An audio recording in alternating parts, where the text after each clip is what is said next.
Welcome back, good people. Our stream for good luck. What's going on, family?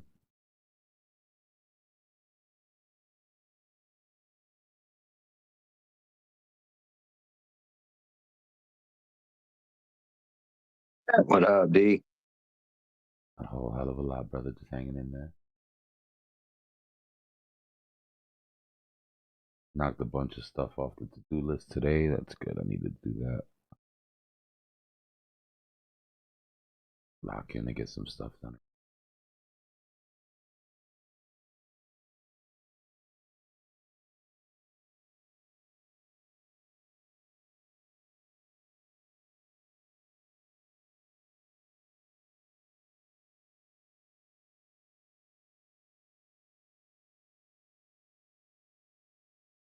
Trying to fractal into a bigger W on the 30-minute here. Did we get 382 on that? Oh, good.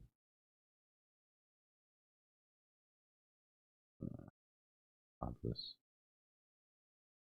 Let's take that.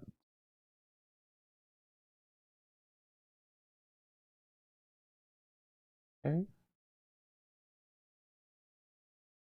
Right. We've pushed value area up on all of these, which is good.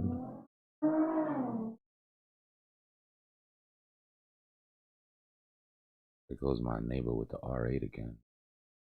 We get it, bro. We get it.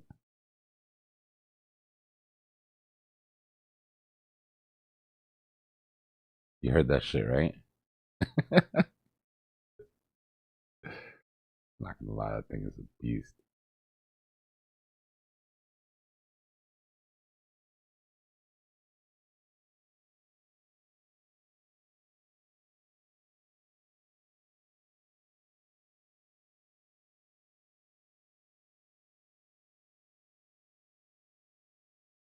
I just heard him hit the Ave and punch it. Crazy. Gotta be like 4 blocks away by now.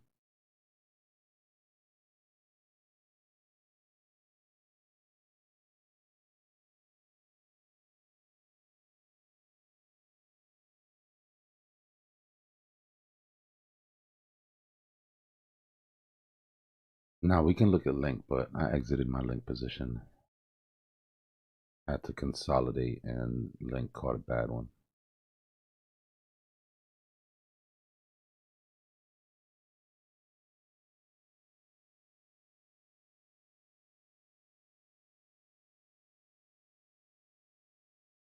But I'll throw it up for y'all.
It would make for a stronger push. But I do like that we held the 50. So I'm not really married to that 382. Really. Remember yesterday our deal was holding this 50, right? Bulls need to get above. They can hold this 50. The first time that we've convincingly done it over the last 48 hours. So do I necessarily want to break that 50 just to get that 382 higher low? Not really.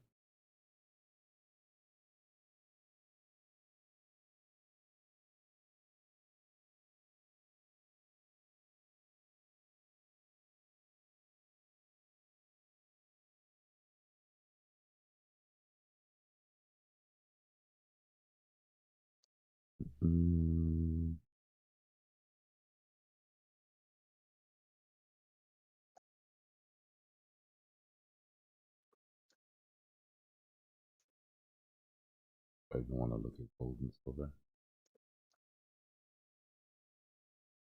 All right.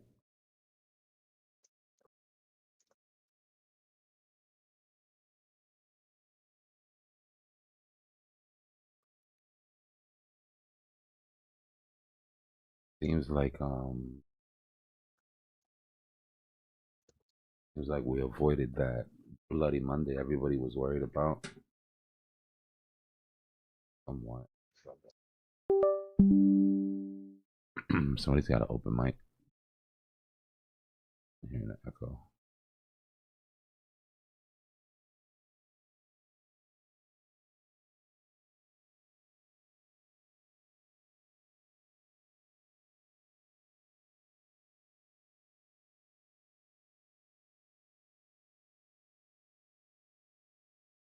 Right. Hello, Platinum. I know had a way better recovery than anything else did. Maybe nickel too. No. Nickel's got that gap I'm shooting for. 17.34. But Platinum took off running.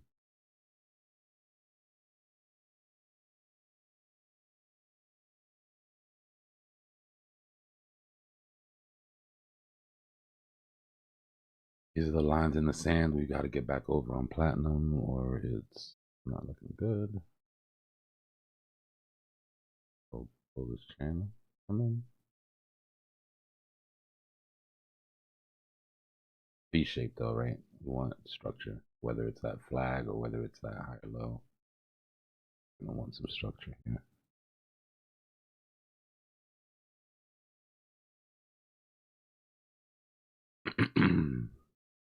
Late last night, I was working on my new rotation.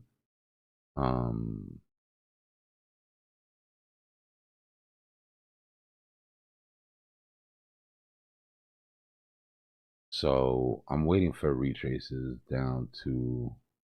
Well, we've got 382 on VWO.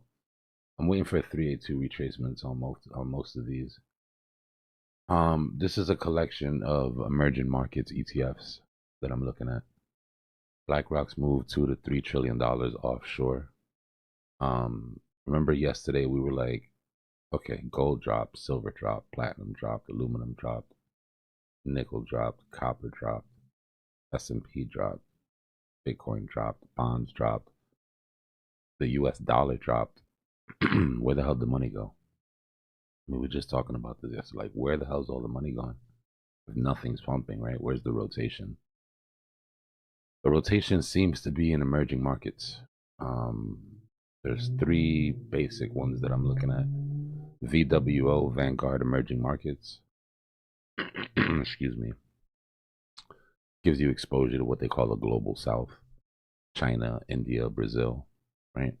If the US dollar is going to be going down over the next however many months for the bear market or the recession we're going into, this is my number one play. Right? It's a bet against the US dollar. Right? And the dollar weakens, local currencies in these countries surge, giving you a double win on the stock price and the currency exchange. This is a longer term play. 5-10 years sort of build up. Then we got EWJ. EWJ is excuse me, the best exposure you can have to the Japanese market, basically. This is the bet on the US dollar dropping and the yen continuing to rise. Right? Japan is undergoing the biggest corporate governance shift in 30 years, prioritizing shareholders over zombie company stability. This is a hedge against the tech sector popping. Right? If you think the tech sector is going down, then this is your hedge against that. And EEM is another emerging markets that concentrates on South Korea. It's more AI. Excuse me. It's more AI picks and shovels. right? Like VWO, EM includes South Korea, Samsung, SK, Hynix. This makes it an indirect play in the global AI supply chain. If you think AI hardware is the future, EM captures the Asian manufacturing side of this trade.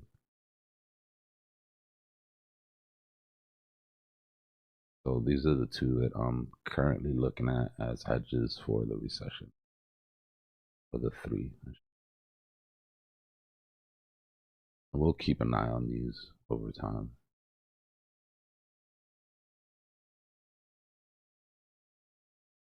Well, I can tell you the first one, I don't know, since you said it's your first pick, which includes India. You just signed a deal with India for the tariffs. You heard that? Mm-hmm.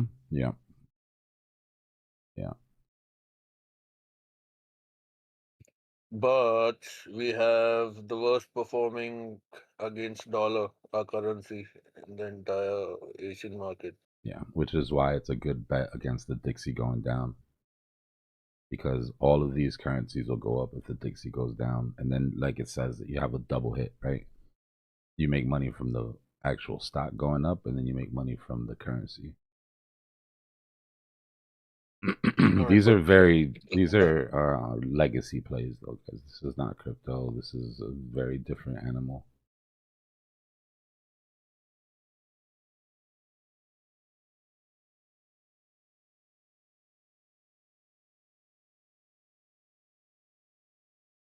the ETS, right?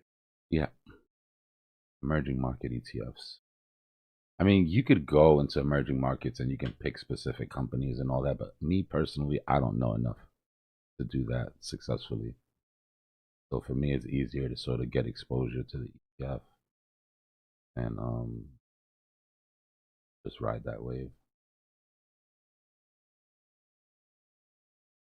It makes sense.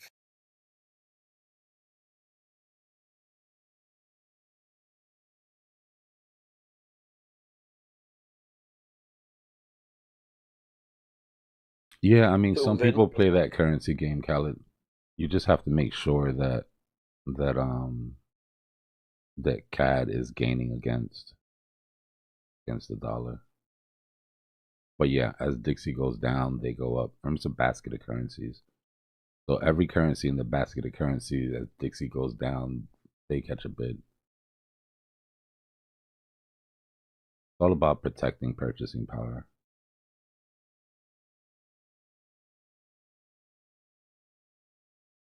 so you're gonna wait for that for a slight dump on those 382 types. Yeah, I'm waiting for entry. I'm not gonna just chase it. The Dixie right now. Let me take a Dixie.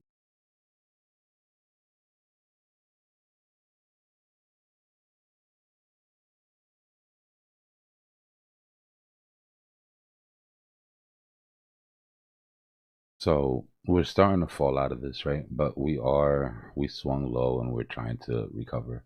So this recovery on the Dixie should bring those down. And at the top of the Dixie, where it flips over, is where I want to get some exposure. So I'll be watching this.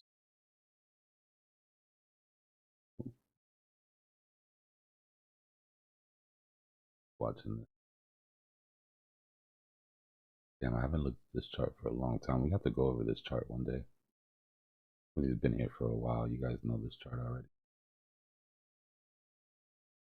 But this is the historical analysis of Dixie from the beginning.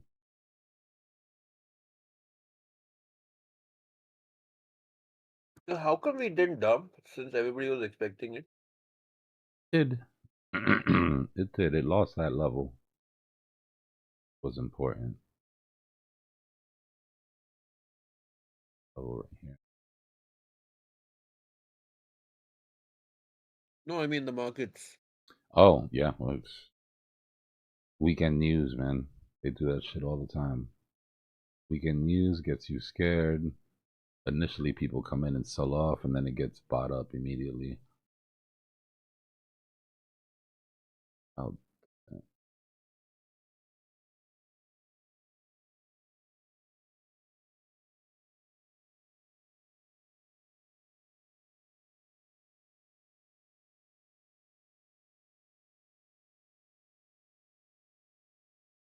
Basically the range that we're looking at there. I'll be looking to see if we catch on that 50% of the range. If not, then I'll be looking for that up.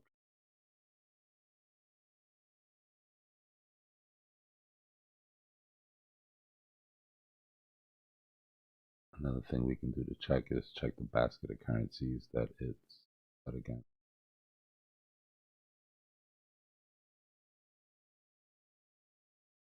So this is the Dixie.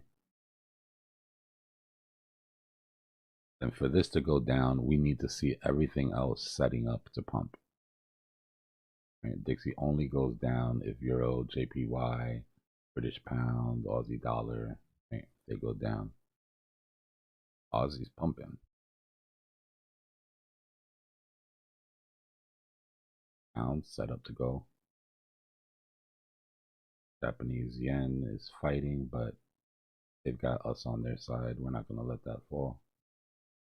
Euro. So it's all set up. You see how they're retracing a bit?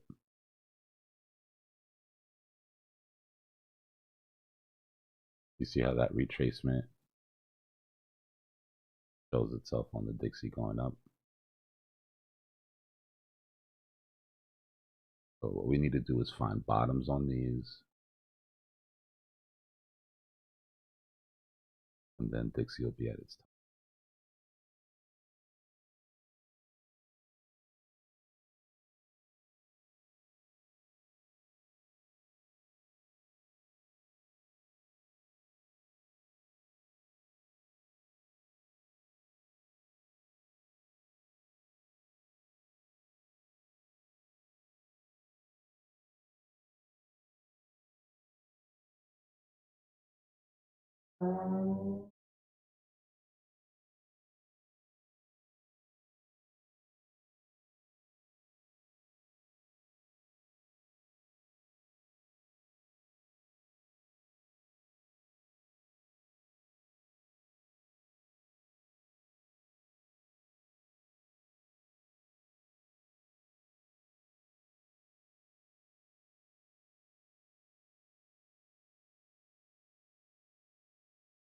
That's what my neighborhood sounds like all day long. Like, only reason y'all can hear it right now is because the AC inside the room isn't on.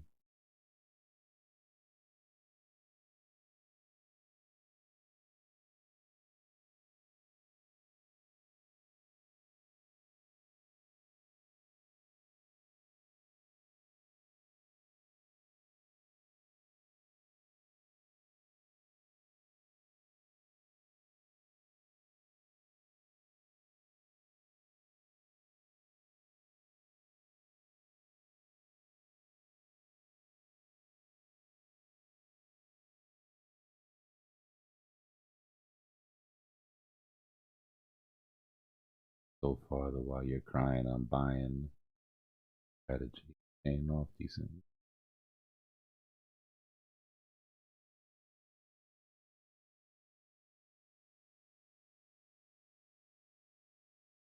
Notice how all these look like the same damn coin. Like, we might as well be looking at the same chart.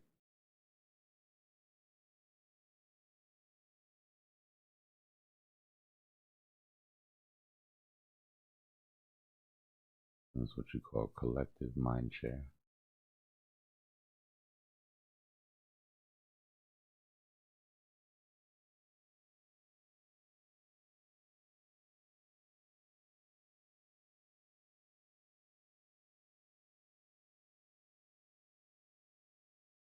We're all basically doing the same little TikTok dance.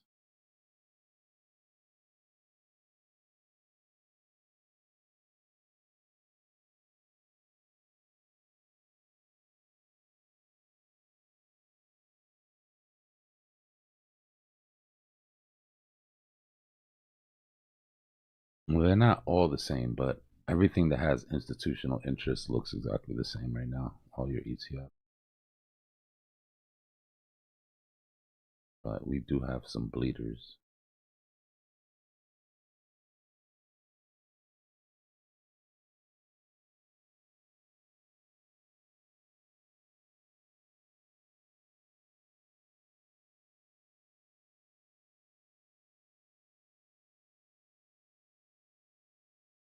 This does not look like the others. This does not look like.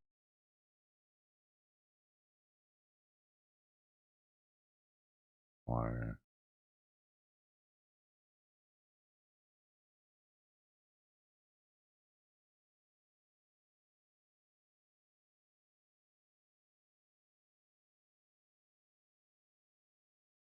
and again,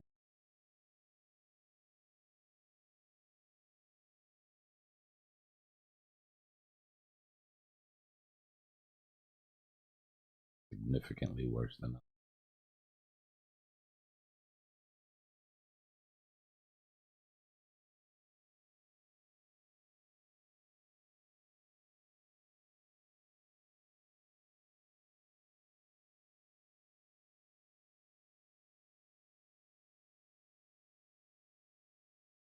Take a quick run through.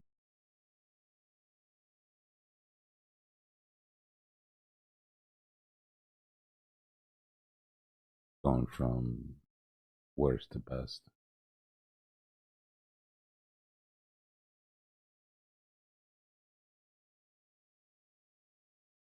Damn, NVIDIA.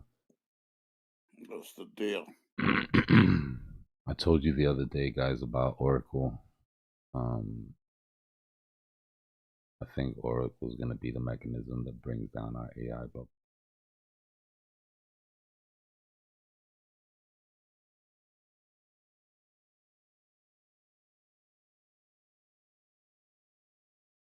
In a big way. What's that do? Oracle's just got too much of a there's too much counter risk between Oracle and OpenAI. You know? As long as Oracle keeps looking like this, in my opinion, the AI bubble is getting to a dangerous spot.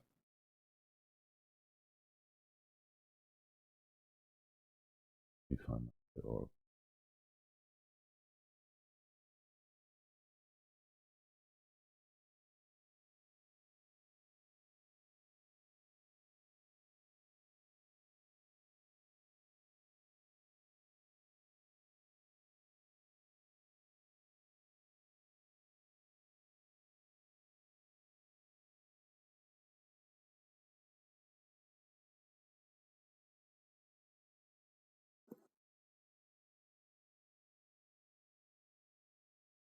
I've been looking at for a couple weeks now.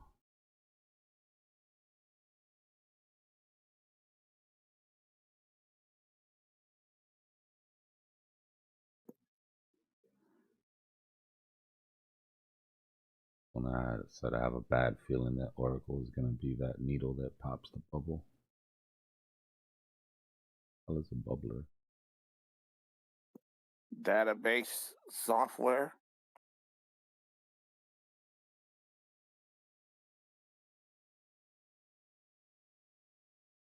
What's so big about them? Give me a second, I'll walk through it.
So the main problem that we have with Oracle is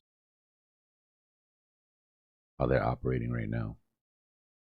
Right? Oracle is running off credit cards, for lack of a better term. Right? While Google and Microsoft and Nvidia have like cash in the bank, right, that they're operating off of. There's been a lot of borrowing from the left hand to pay the right hand. Like that's what I was saying about like the circular economy that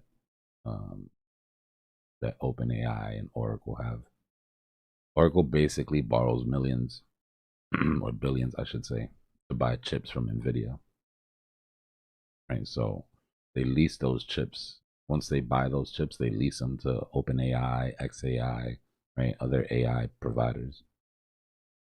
Those startups, OpenAI, they're burning cash, and they pay for these rentals of the Nvidia chips with investment capital. Right, and that investment capital is coming from the same Nvidias and Googles and Mike. So it's like that circular economy, right? Once something dies down, there's going to be contagion, basically. So if OpenAI and XAI can't monetize their models fast enough to pay rent, then Oracle's left holding the bag for billions of depreciating chips that they bought with debt. Right, so you're starting to see how it gets a little wonky there. Microsoft, Google, Meta, they can afford to waste like $50 billion on AI capital expenditures because they make money, right? They bring in money to do that. Oracle can't. Oracle's not bringing in any money at all right now, for the most part, just enough to cover the debt to Nvidia. Oracle's debt's ballooned over 120, 130 billion now, right? And their free cash flow is negative 10 billion per month. And that's because they're spending every dime they have to build those data centers, right? They're on this like idea of if we build it, they will come, right? They're building these massive data centers that they expect to fill with these AI companies, or these AI companies aren't making any money yet. Right? So if interest rates stay high, or if their credit rating gets downgraded, like Oracle's credit rating gets downgraded, which it probably is going to, their cost to borrow money goes up, and they're already leveraged to the neck. Right? They're building these big, huge data centers. Excuse me. What do they call them? RPOs or something like that. Basically, RPOs. They're basically like future contracts, right? They signed these contracts for future work. But a contract is only good as the company signing it. So if the AI bubble starts to burst and those startups go left, then that 500 billion in futures contracts just disappears overnight. And Oracle's counting on those 500 billion to stay afloat.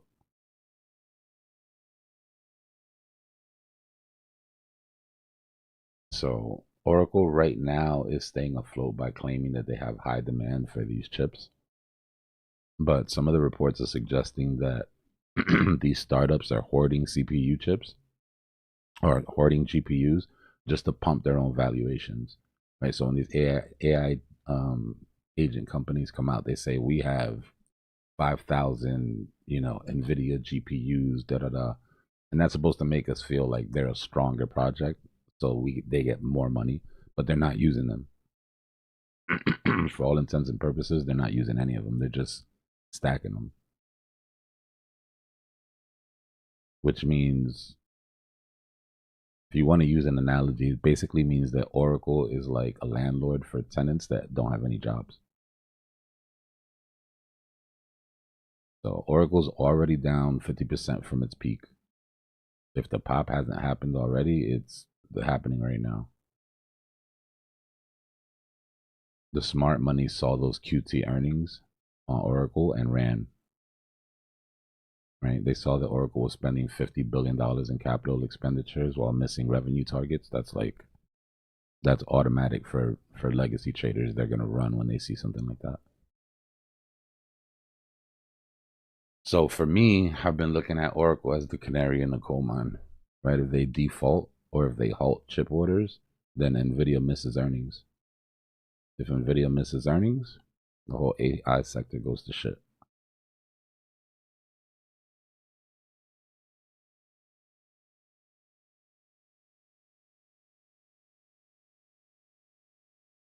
That's my play.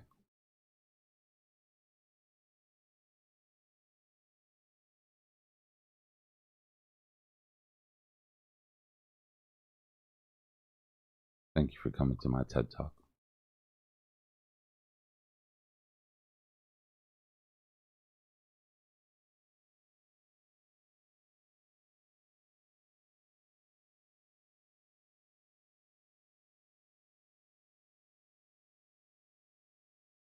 Yeah, I hear you, True.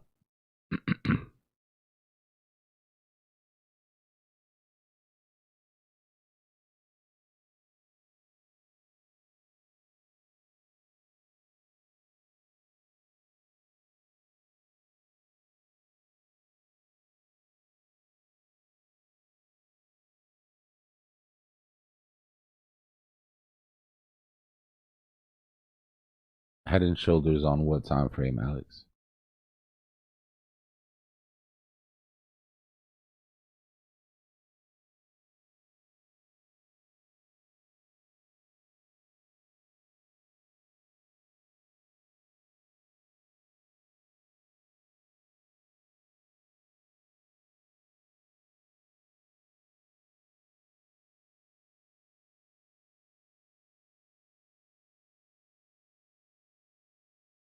Yeah. I mean, the TLDR to take from all of that to remember is if Oracle halts production or halts buys or slows down on future orders, then it's going to be very hard for Nvidia to not come short on earnings.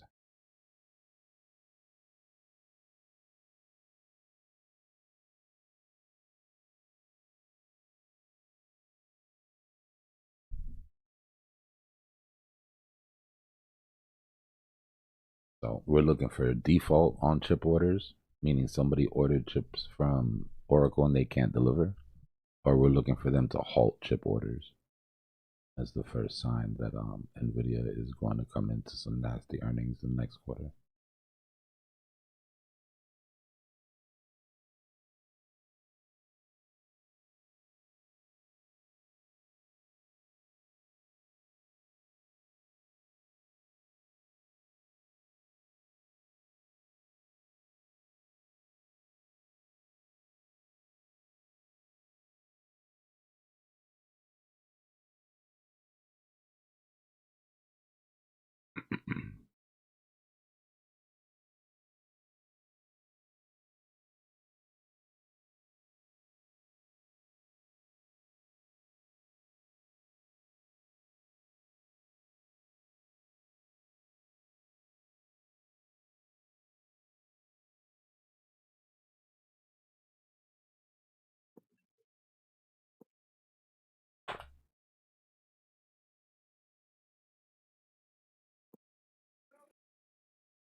What's going on with this Bitcoin flag here? It's kind of taking a long time. Yeah. Isn't it getting bearish? No, we're just holding ground. We're just consolidating at a new level.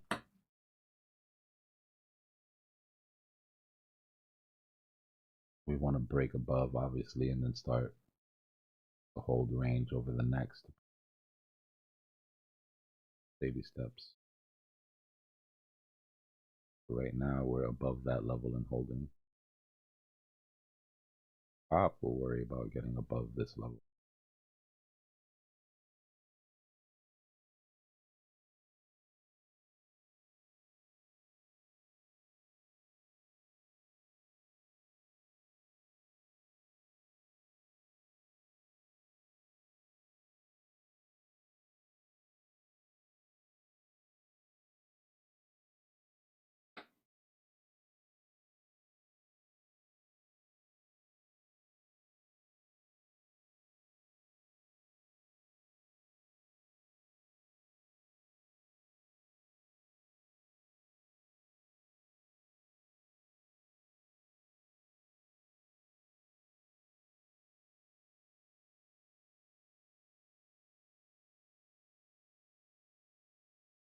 Check on our CMEs.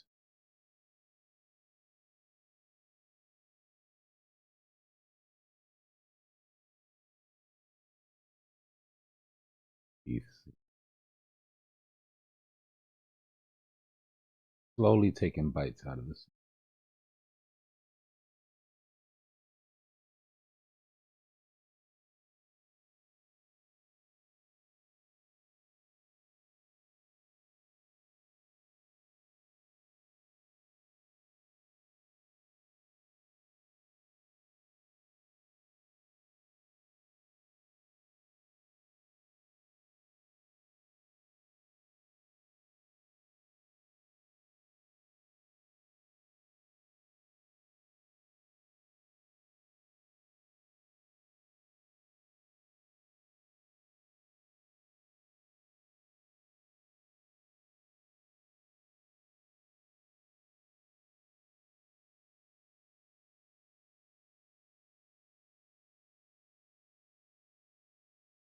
Well,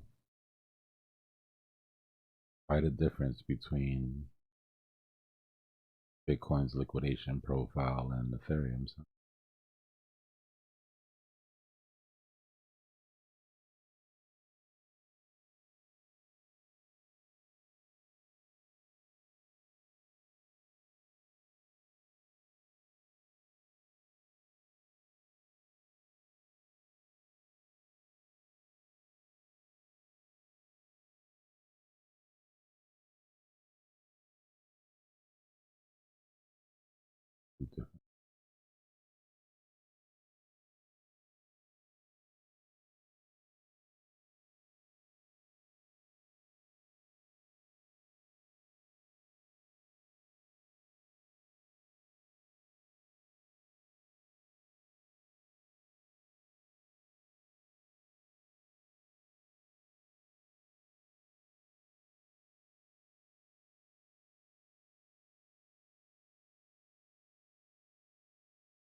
Not till very late, Doge. Not till very late. My lack of patience is what probably gotten me into the most trouble.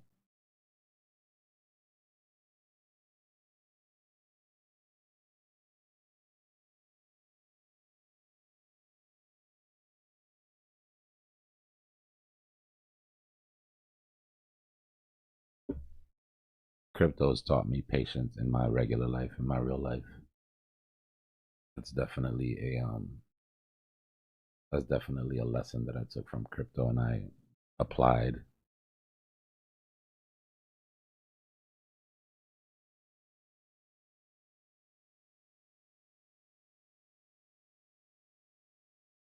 You got to be careful. You'll find yourself doing technical analysis on relationships and shit. It can get a little weird. Be like, I feel like we double topped and volume is dying down here.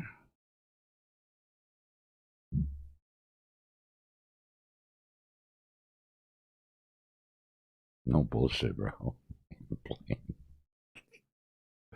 Oh, how many times I've been in a conversation with somebody and I've been like, okay, well, this conversation double topped.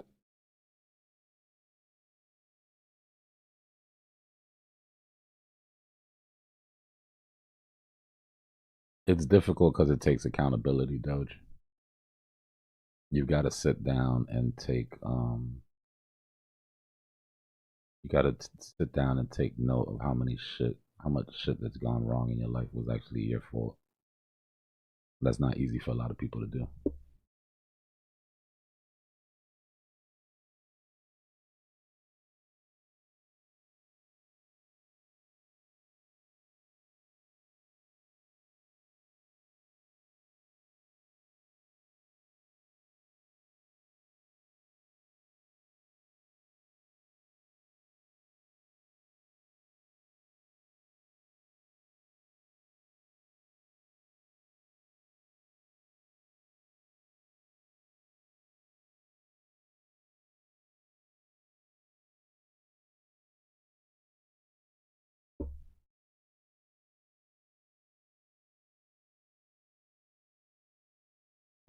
Yeah, it's hard to do, bro.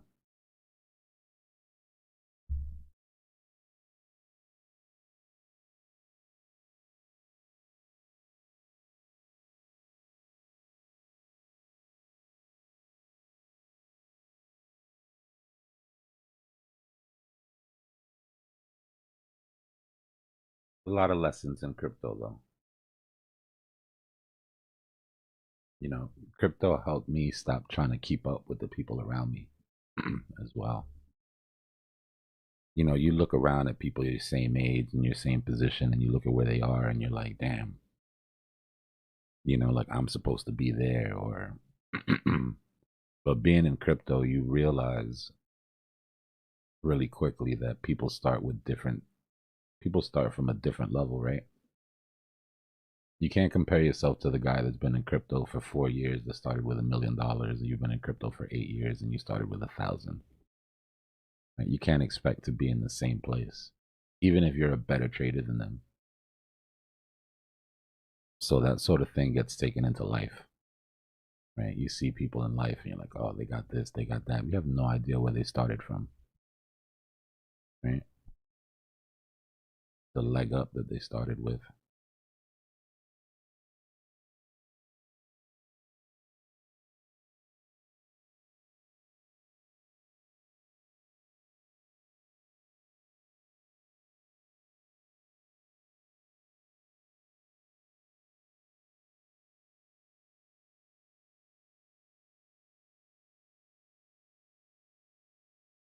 Exactly, Kelly. You're not flatlining. You're finding a bottom. You're consolidating at the lows.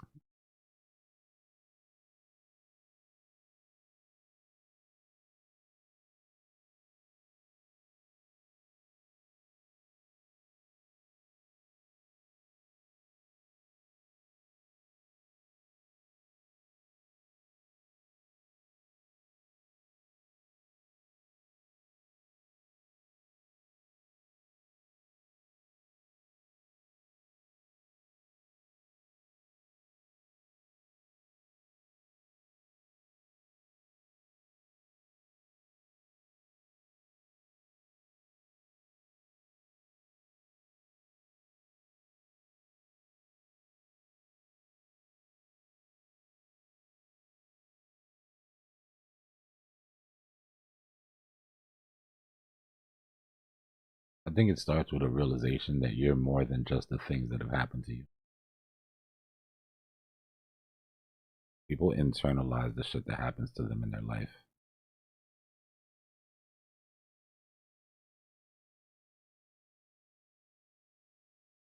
And sometimes it's just a chart.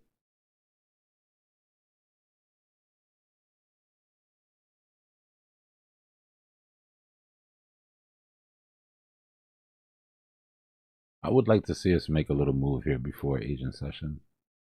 But it'd be nice to see them come in, and since we know that they like to range, I would like us to come into agent session on the pump. Right, clear some liquidity. Asian session comes in. Maybe they range for a little while. Then UK pops us. What I would prefer not to do is literally just range here until Asian session. Look.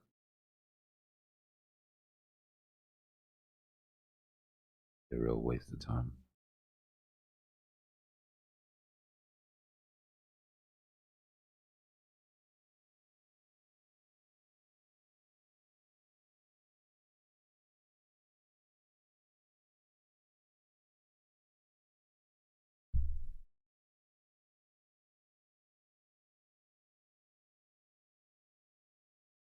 That's the bigger question. What happens when market makers' main motivation to the top side is filled?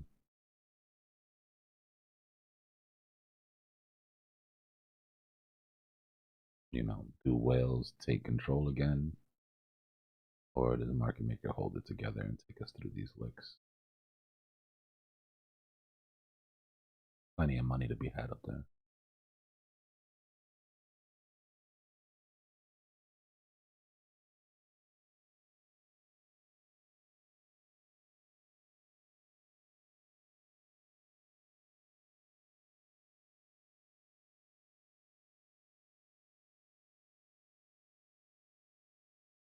What's going on, Venus?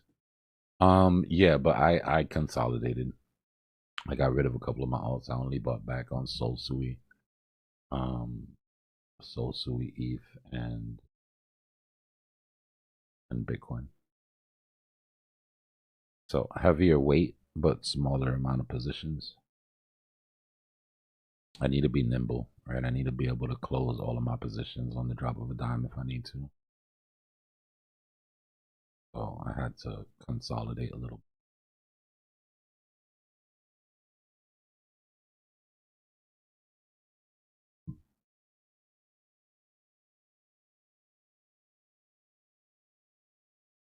Super tight stops on it.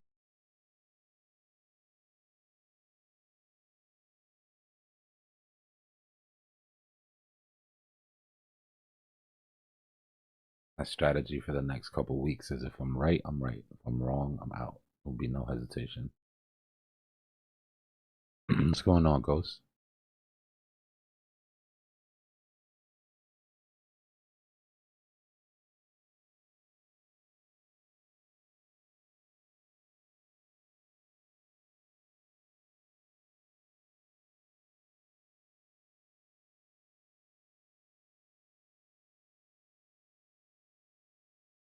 We'll be all right on that Clarity Act as long as we keep the banks out of it. Problem is that the banking lobby is massive. So it's gonna be us to gonna be up to us to put up a stink if they don't. Right? Which is why I'm glad that Brian Armstrong did what he did.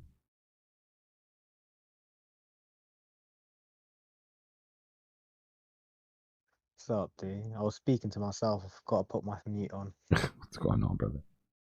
I've been there before. I was saying, CME, the top of CME happens to be like, I think the daily 50 and also the bottom of the bear flag as well. Yeah, it's definitely a decent spot for a rejection. We're gonna have to be careful with that.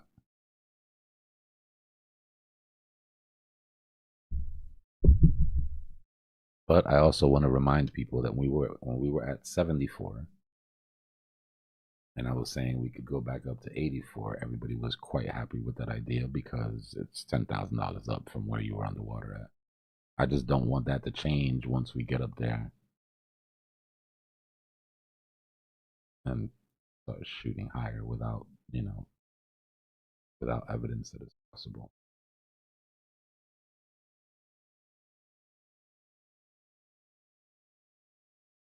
Yeah, digital. We need to get those. We need to get the banks out of there, man.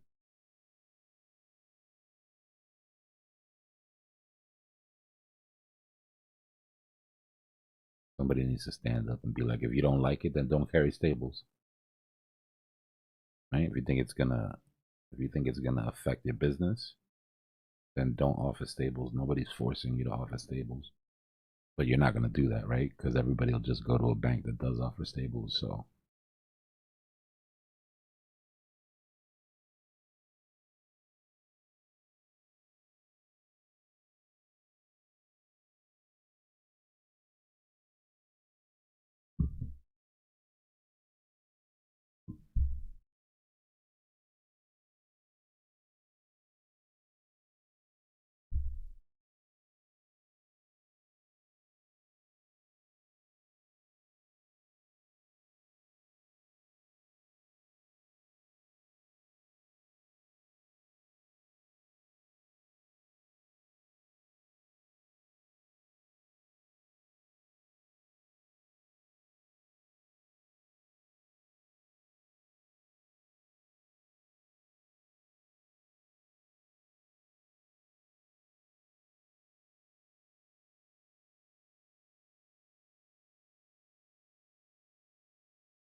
if your stomach didn't hurt a little bit when you bought the dip, you might have waited too long.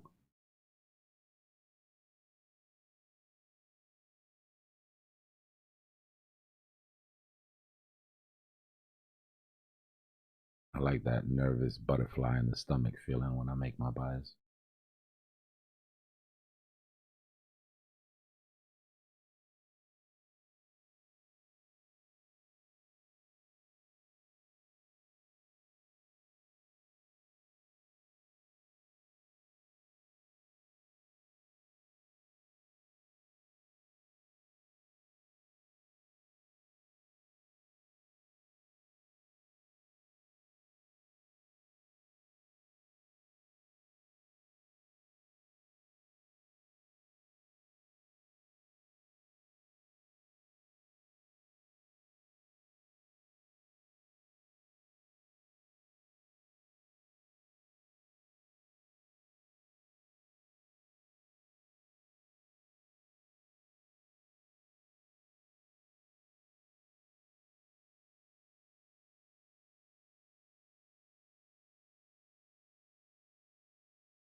Still ranging on PMI. Rejection off the 50 on the monthly. Threatening to break down out of the bottom of that flag, taking us down to the bottom of the business cycle. These are your super cycle guys. Your super cycle guys are banking on this holding and breaking out. That's where they're putting all their chips.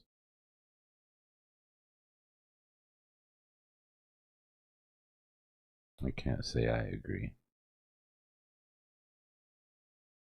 I think if anything, maybe another rejection off the 50 before we roll and come down to the bottom of the business cycle again.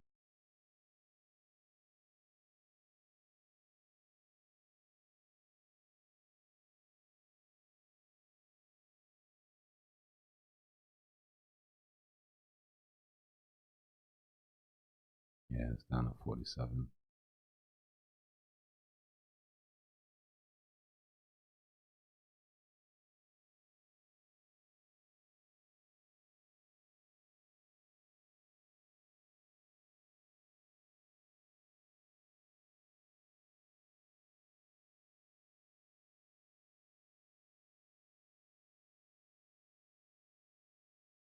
Let's go, baby. Let's go.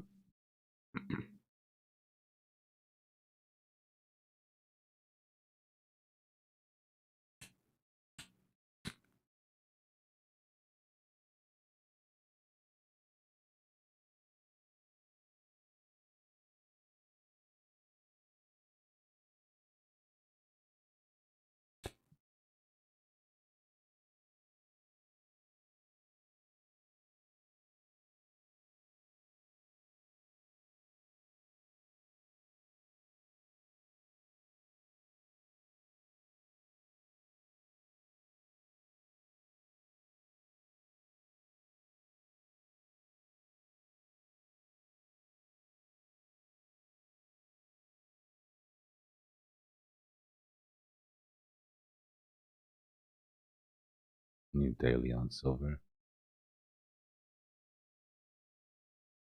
Not a bad catch on the 50 EMA on the daily. I would have liked to see this turn into a stopping volume candle overnight.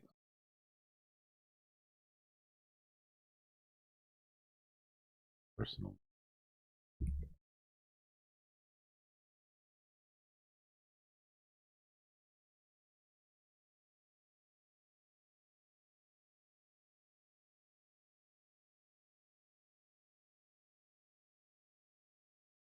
Fine.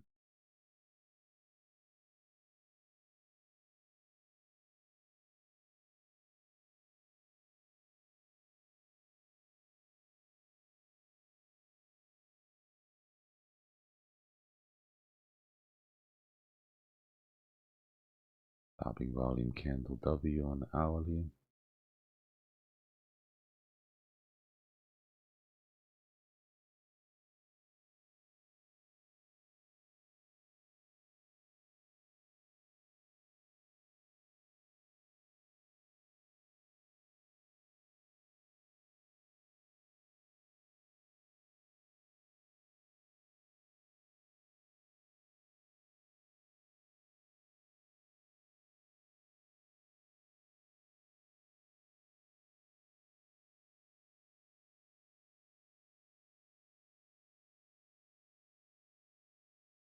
This is very strong.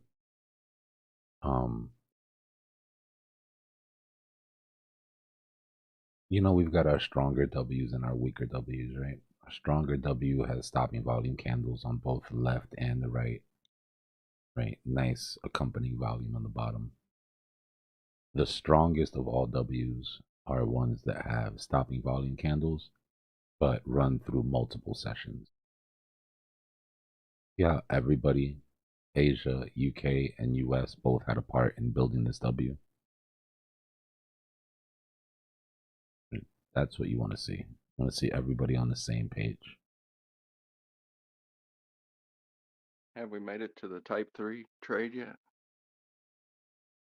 On silver? Yeah, on silver. I know you got your type 1, 2, 3 Yeah, trades. you would have to get to your breakout 83.9. Your type 2 entry was at 758. And then you'd have to wait for the actual breakout of that.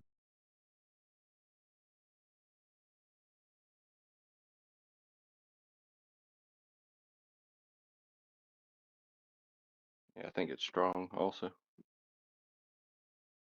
little sketchy, obviously, because they're playing funny business in real time right now. So, you know, you're not dealing with just regular supply and demand here. Always makes it a little sketchier, but so far that looks.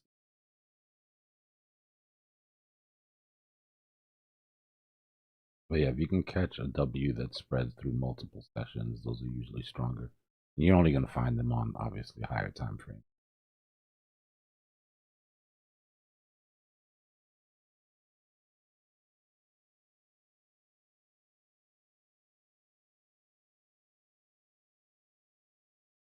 Now we're in the dead gap zone.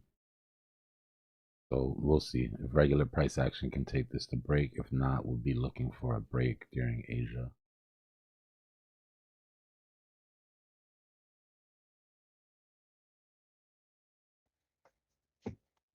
We're probably going to come down and retest that the bull flag on Bitcoin, isn't it?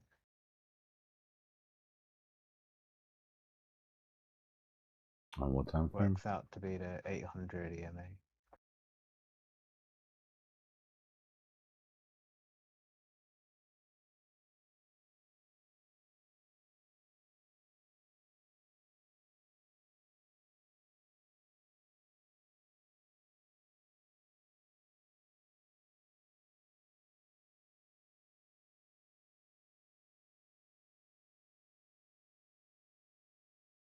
It's called market sessions, true.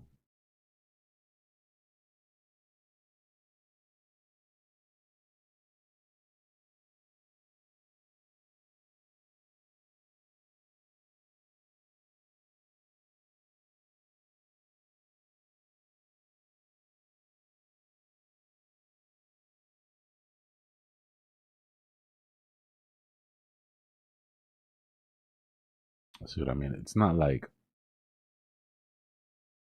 this isn't strong, but if you would have had one leg in UK and one leg in Asia, significantly stronger. That W formed out in Asia.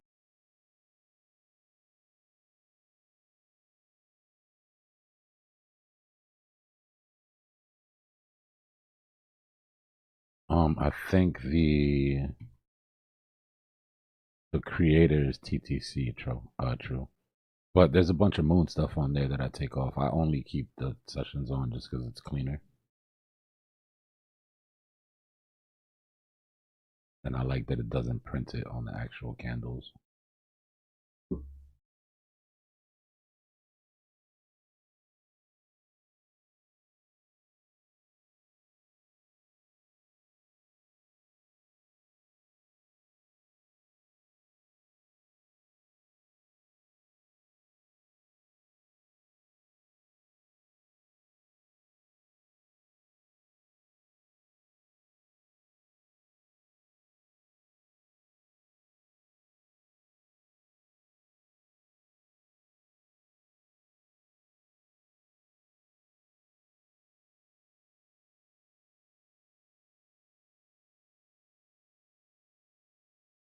You got any wild prediction on bear market bottoms? Just, I know it's no financial advice, but like, you think maybe we could hit 30,000? I'm looking at 44, mid 40s. Maybe by October or next year, maybe. Yeah, October 26th. So this was the 4-year cycle chart that we drew out 2 years ago when we were trying to figure out where our tops, bottoms would likely be.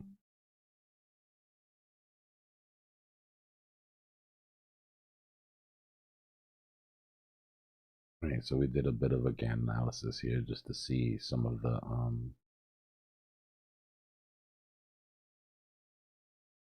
just to see some of the targets. Yeah, just hardcore future tripping. But we had our bear case, base case, and bull case. So we hit our bear case. But my 2026 bear market bottom has been at 44K for years now. And that was based off if we managed to hit at the very least the bear case. We would have had to move it up. If we would have hit the bull case, we would have had to move it. Because it's based off this top. And so we would have hit base case, and we'd be looking at 48. We had gotten to 180, and we'd be looking at like 53. But all we hit was the bear case.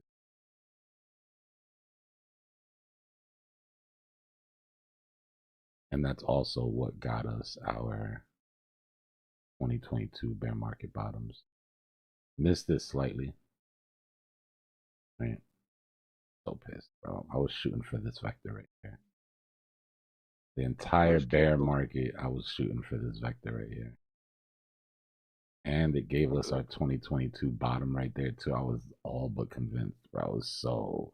And then this stopping volume candle at 15.4 would have stopped the party.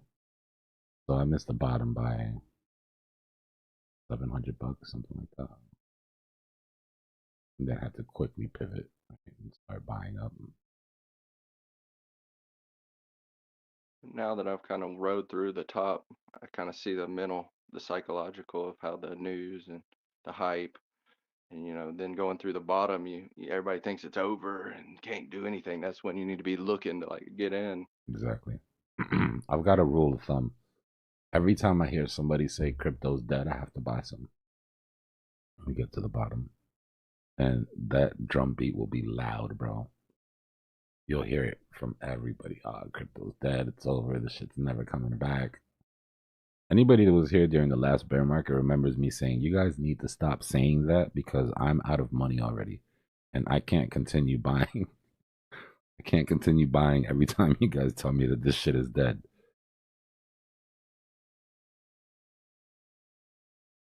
So funny, the psychological factor of it. And it's huge. I mean, super huge. That's the number one thing, bro. I'll be honest with you. I can teach you TA. You can perfect it, and if your psychology isn't in check, or your ability to sort of read other people's psychology, right, isn't in check, it's all gonna go to shit. That's why they say, like, you can give two people a strategy that has 100% win rate, and one person will change their life, and the other person will lose everything. It has little to do with the strategy itself, and more to do with the trader.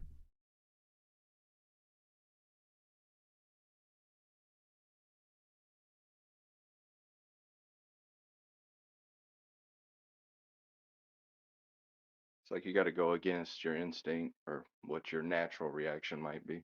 Hardcore. Yep. Yep. You can go too far. You can go full robot, and you don't want to go full robot. Because if you go full robot, then you don't feel what everybody else is feeling when they're feeling it. The goal is to get just robotic enough to not automatically act on your emotions, but to still be able to feel them and be like, okay, this is a scary moment. People will be acting like it's scary. Or this is euphoric. People are going to be acting as if it's euphoric. But if you go too far, right, then you won't even feel it. You'll just be like dead inside, bro. Just be numb. So feel it, but don't act on it is the goal.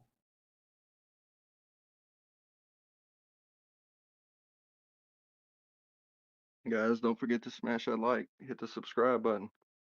Hell yeah.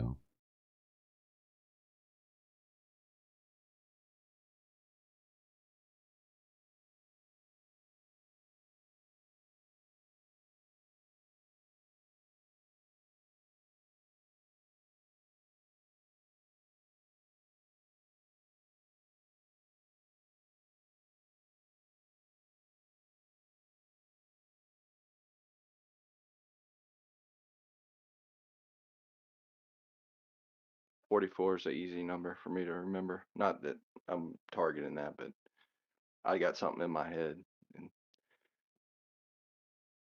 we'll see how it plays out.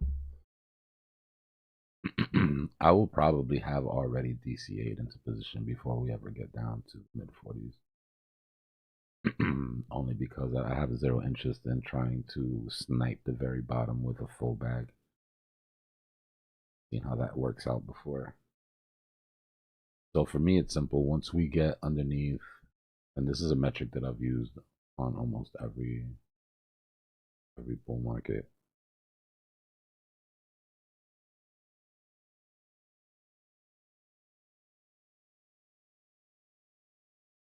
What are you talking about? Looking for alternative data sources? Who broke CBBI?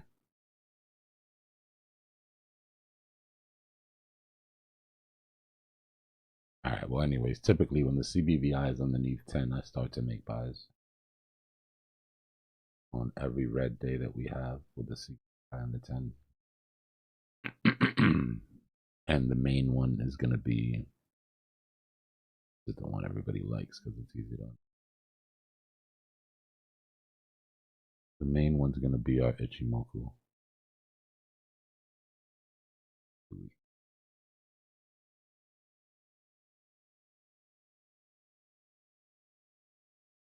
On the weekly. Oh.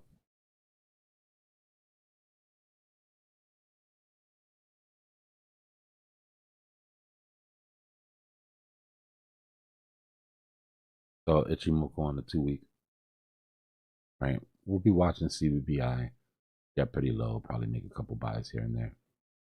When that red baseline from Ichimoku,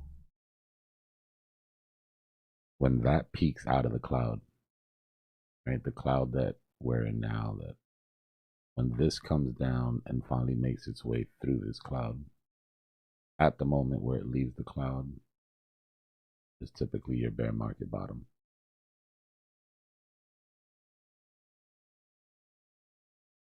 Get older, but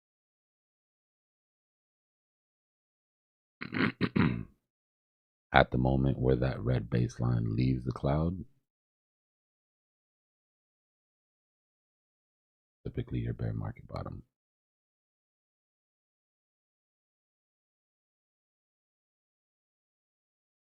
Baseline leaves the cloud, basically bear market bottom.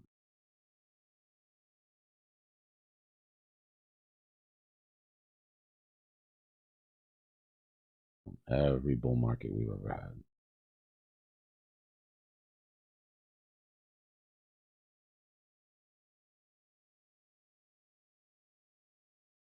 Said it once, this is the main trade. And not only is it the main trade, but it's the easiest trade. The easiest trade in crypto. Bitcoin 4-year cycle trade is the hands down the easiest trade in crypto.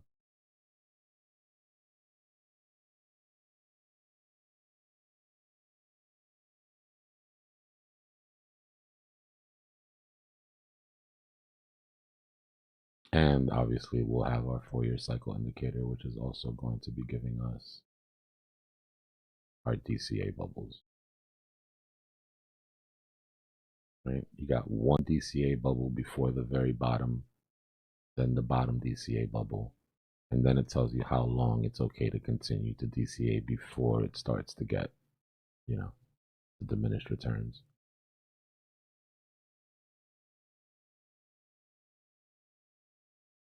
I don't think anybody during the last bull market would be upset if they picked up 18, 15, 19, 24, and 23.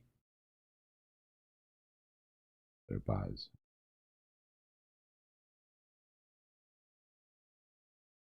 Or 3K, 3K, 5K, 9K, and then 6K.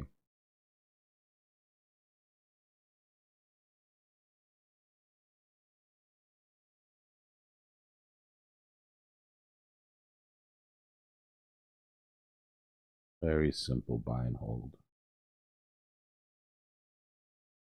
Now, let's talk about what happened yesterday.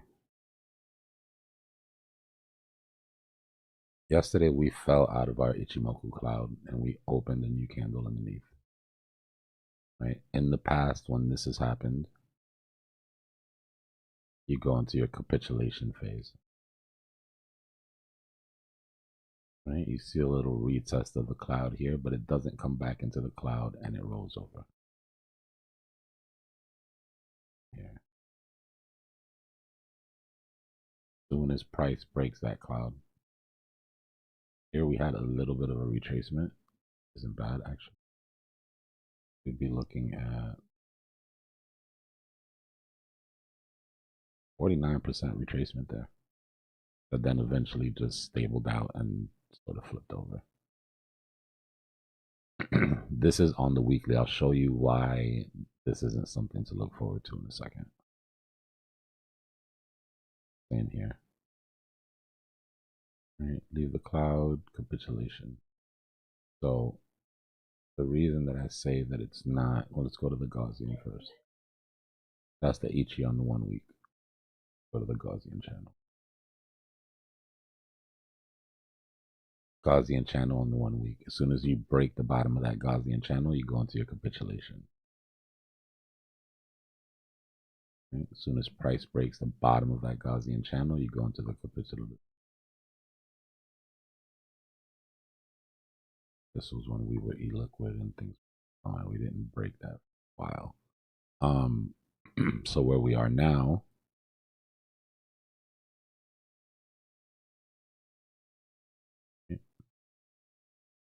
clear break. A retest at the bottom of the channel would give us 87. 87, 86. Right? That's the 1 week. We can also look at the bull market support band. Although we've already blown that out a long time ago, but it's worth mentioning.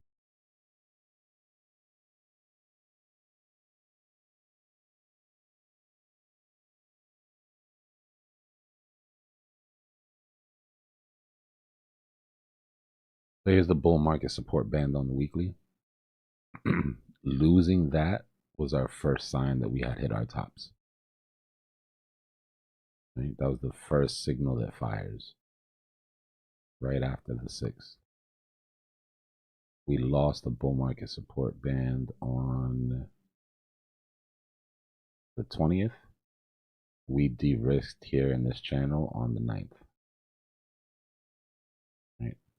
That retest of the bull market support band triggers the continuation as well.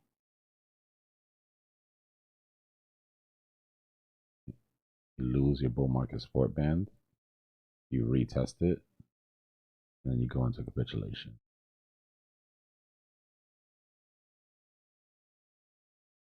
Lose the bull market support band, retest it, go into capitulation. Even during COVID, same deal. Lost the bull market support band, retested it, ended up going down. Those are all the metrics that we follow on the 1 week. Right? So to be clear, on the 1 week, we have broken the Ichimoku cloud, broken the Gaussian channel, and retested the bull market support band. Now let's go to the 2 week.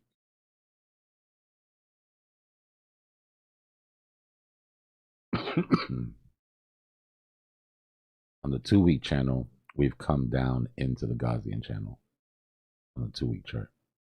Every time you come into that Gaussian channel, you go into capitulation. Right? As price comes into the Gaussian channel, you go into capitulation. So that's one, right? One strike against us. If you go to the Ichimoku, then you see we've come down into that, into the Ichimoku cloud, right? Once you fall into the Ichimoku cloud on the 2 week, you go into capitulation.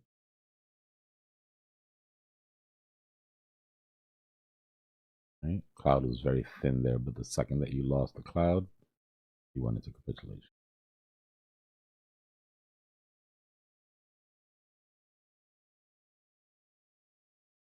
We get rid of that and put on our 50 EMA. Then this is what we've been really watching closely the whole time.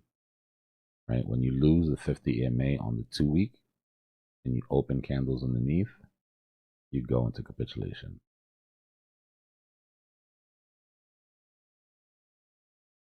Lose the 50 EMA, close candle underneath, you go into capitulation.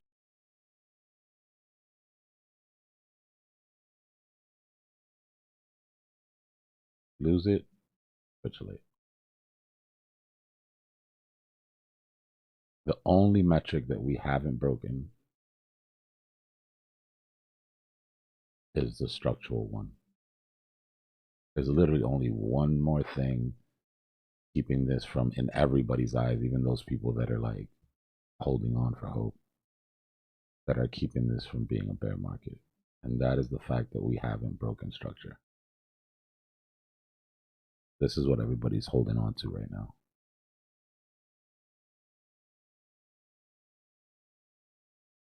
Right? This is clearly lower highs, higher highs, lower highs, higher highs, lower highs, higher highs. I mean, higher lows, higher highs, higher lows, higher highs, and then now double bottom. Right? If this was to pop up and do that, then our structure isn't broken. But every other metric that we follow is. Right? Which means any move up for me is going to be faded. I will not be hesitating to take profits at any of these levels if we do get a move back above that 50.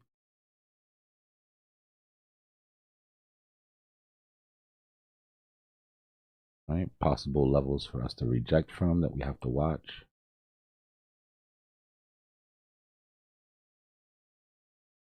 Go back to the weekly. What we can do on it.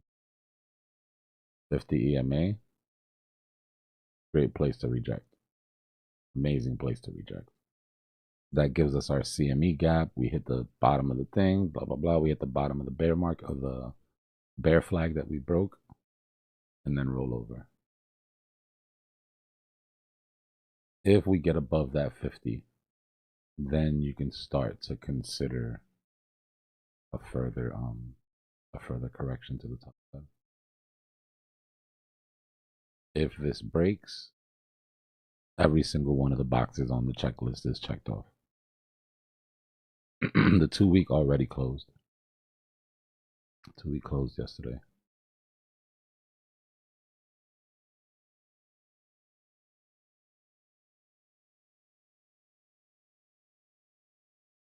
From this point forward, the most probable is that we drop.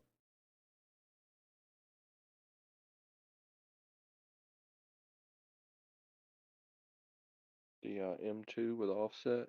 Are we on a down? We're sideways. We're straight sideways, right? At high levels, but sideways. That 50 EMA on the monthly.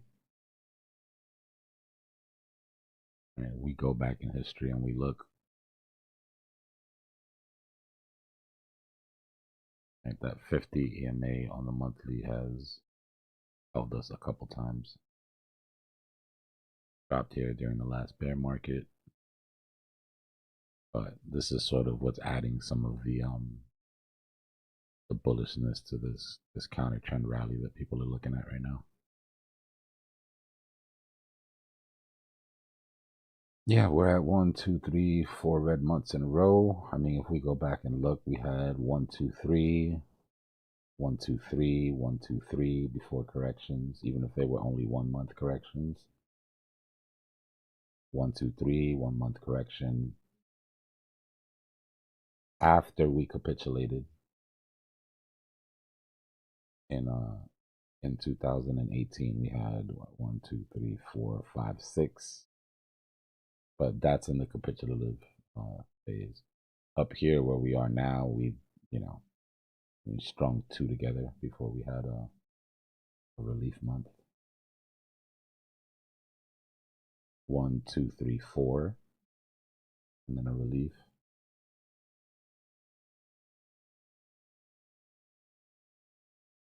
So yeah, there is reasons to be bullish right now, but for me, this is a separate trade. This is no longer a 4-year cycle trade for me. Right? This is a structural play, a very midterm sort of play that I'm running.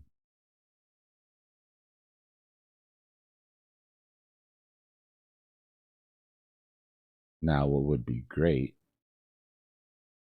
what would make sense chart-wise, is if we put in a right shoulder here.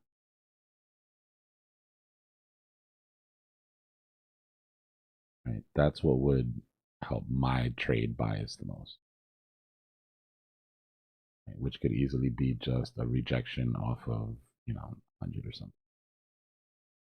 But then that would give us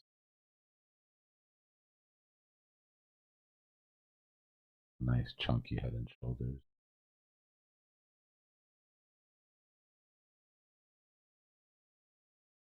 Now it's a big ask, right? Because that's 108 would make the perfect head and shoulders. And that's our bullish target for the relief rally, but that is a tall order.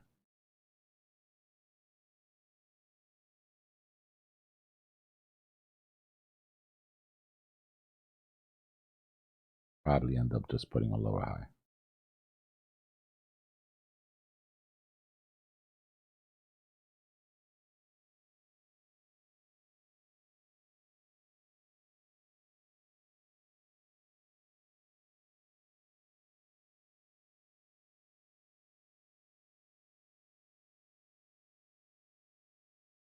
And thanks for running that down. That was awesome. Yeah, no problem. I know everybody's sort of on edge right now. Just want to get everybody on the same page.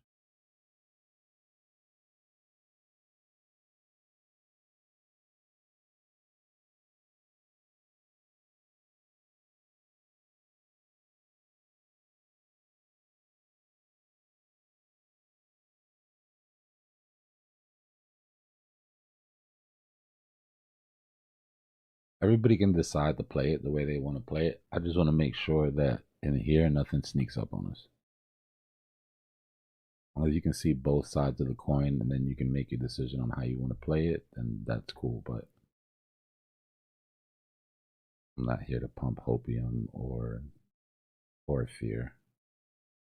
Just try to take a real sober look at what we're looking at.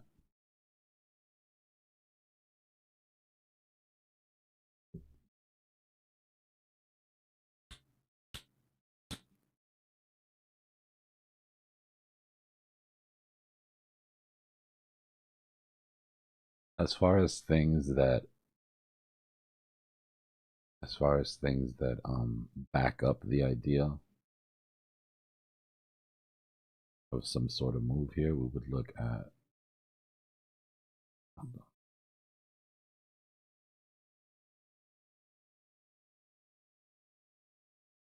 that's our weekly RSI. Right? If we're gonna go into our capitulation, we need to pop up to give space.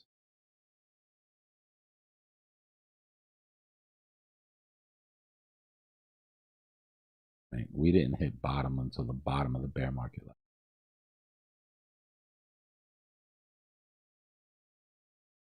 And then COVID, we were at similar levels that we are now.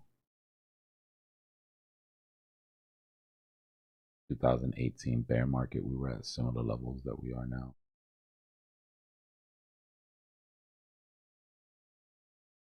At this accumulation here, which is interesting because this is what we just looked at when we said that it had a 53% move after breaking just to reject and then come down at very similar RSI levels that we were then. And then it popped up a little bit and gave room for that capitulation. And we had already drawn out RSIs, popped up, gave it a little bit of relief, and then it rolled over. Hold on a second.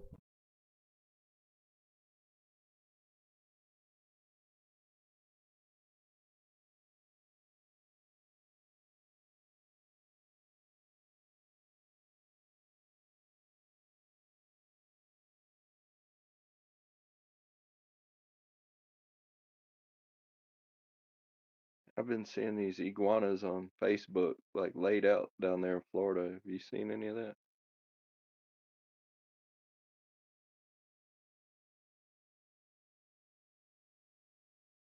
I saw this dude on Instagram and he had about 14 iguanas in his arms. And they were all asleep. They looked like a bouquet of flowers. What are you doing? He was just walking around the park picking up sleeping iguanas. Yeah, they fall out of the trees when it gets too cold. They go into like this weird hibernation mode or something. I guess they eat them. Yeah, iguana meat is some people a delicacy, I guess. I can't eat an ugly animal, gang. This shit is just ugly as shit. Like nothing about that. I don't look at it and say that must be delicious. But then again, chickens are ugly as hell too.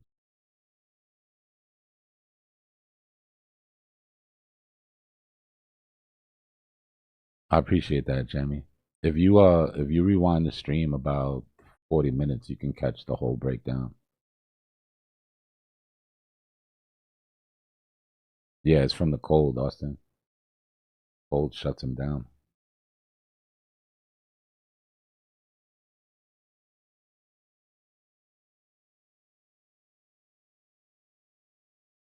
We'd have to break the 50 for that to turn into an M. But yeah, I mean, it's a high low right now. So, I mean, it's a lower high right now. So we're watching that 50 to see if it holds. Give me 1 second, y'all. I gotta go take care of something. I'll be right back.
Tokyo had bad news.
Alright, I'm back, y'all.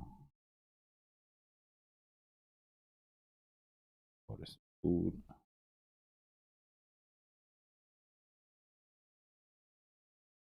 Gotta clean off this desk a little bit so I don't look like a complete heathen.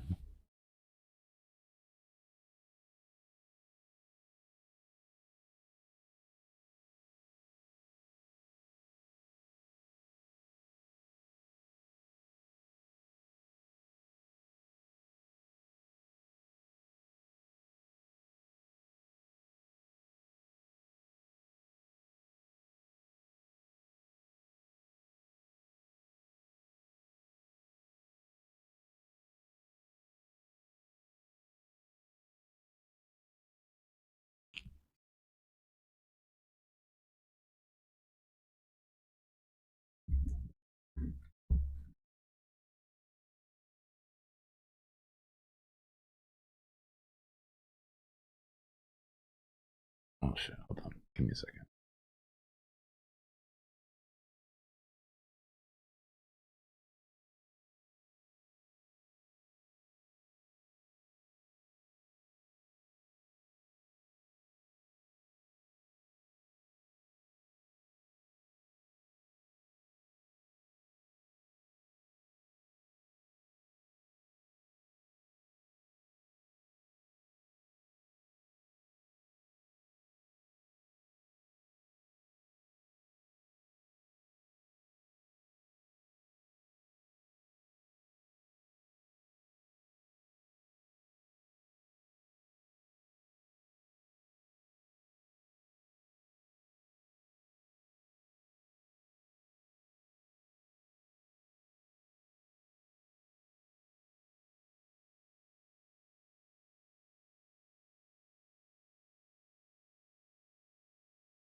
All right, enough of this foolishness. Let's go. I'm back, market maker. You can go now.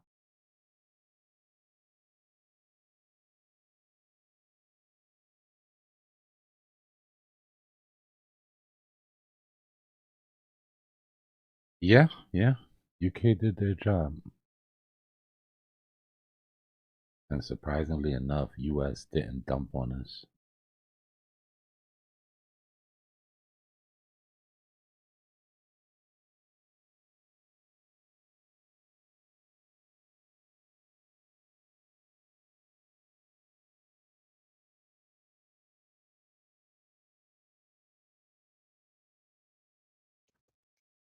Trying So to catch that's it. us out.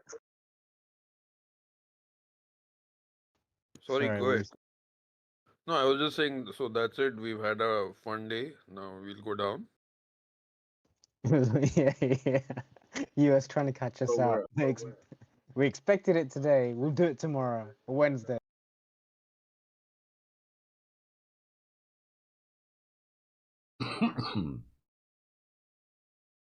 I think striking while the iron was hot would have been the smartest thing. If I was trying to manipulate this specifically on metals, I would have kept the party going today. And I'm not exactly sure that that's what happened. I think they might have scared enough people out. It's just hard. It's not going to be easy to keep price at $83 an ounce on silver without being obvious about what's going on. Right. And the one thing that's not changing is the price of physical silver is not going down. If anything, it got more expensive overnight. And remember, like I said earlier, JP Morgan got out right at the bottom. Those big, massive shorts that they were under, they relieved all that tension, all that pressure. I don't know. I don't trust it. Luckily, I'm not trading papers, so it really doesn't matter to me. But for you guys that are, you're not completely out of hot water yet. You could have just seen seller exhaustion. Right? We've got to let this build out into something. Excuse me.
Where does dominance wants to go? I mean, where is it trying to go?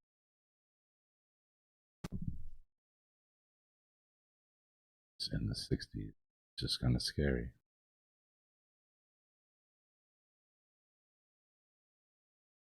No, I haven't traded lithium lately.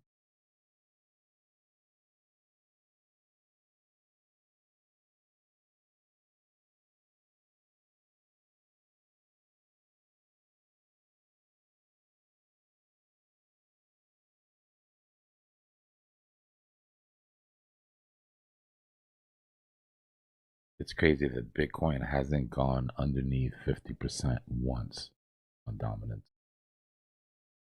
There hasn't been a single time in this entire run that it held less than $5 out of every 10 in the market.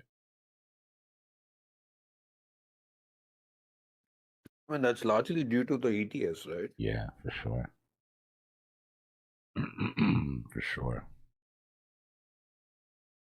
And we knew that, like when we were looking at, if we look at dominance, me and Zusi were having these discussions like 3 years ago before the ETFs even got accepted. But the argument was that I gotta go to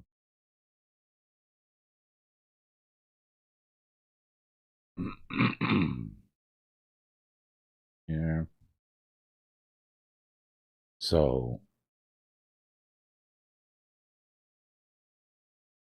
without ETFs and with new altcoins coming into the market regularly, this was the diminishing returns that we had on dominance cycle after cycle.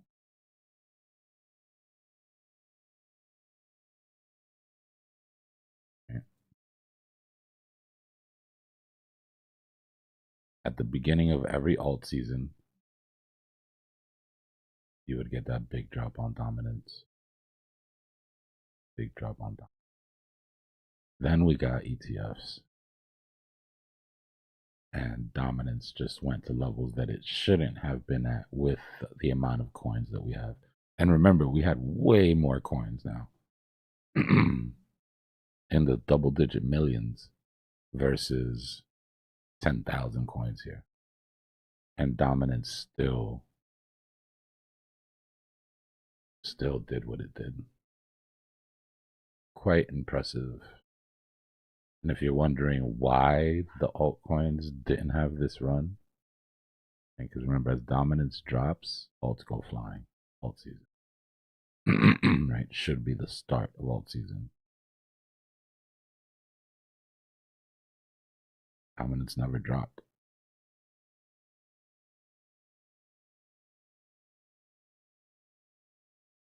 Right? Which means we never got that share of the money to be able to push alts with. And we know we were in QT, so there wasn't any money just floating around regularly.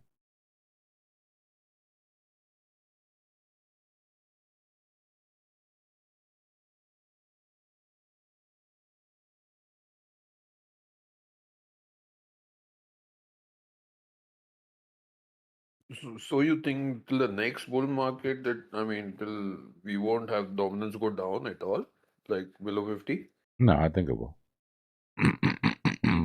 I think, like I said, it's just what happens when there isn't any money, and the only money that is playing the game is playing with ETFs. Alts didn't have the run, so where would dominance go? You know what I mean? Like dominance could do nothing but go up.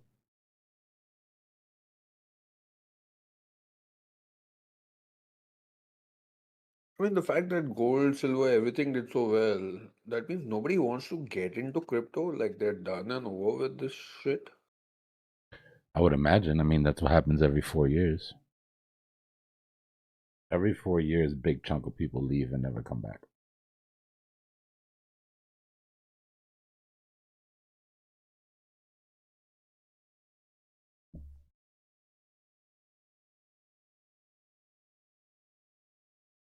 So only the bag holders like me stay back. Well, I mean, let's just say some people are forced into investing. Is a better way to put it. You didn't mean to be a long-term investor, but things happen, but that's why coin choice is so important, right? If you're gonna be stuck with anything, let's hope it's something that has some sort of a future. Sir James, I'm not pretending anything. I've done my research. I built my conviction. But if you don't have the same conviction, then yeah, you should just. I wouldn't even look at it if I didn't have the conviction.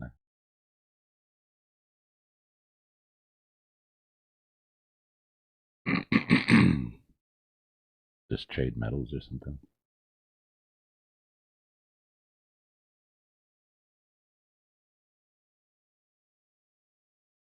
Bro, you lost me at the files. Respectfully.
Careful not to get caught up with distractions, yo.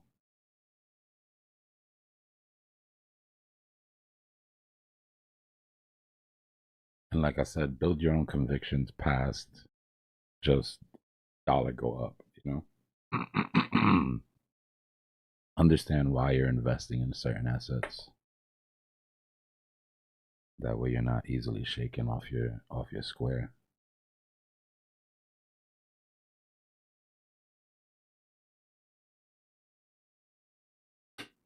Hey, still has 1% more shorts than longs. Are people still shorting, or they're from? I expect it to stay that way for a while. Now that we've, like I said, crossed certain metrics, you're gonna see heavier sell pressure and short activity.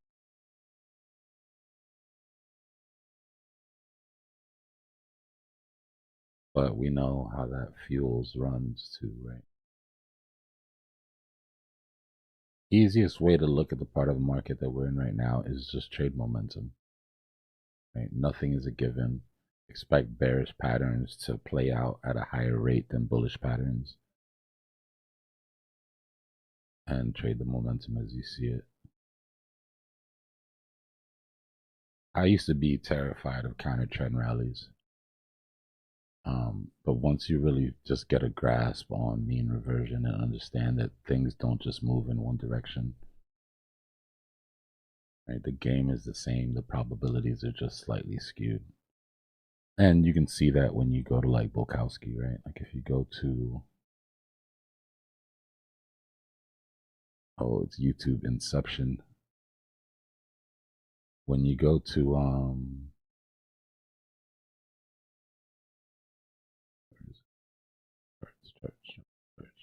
start patterns.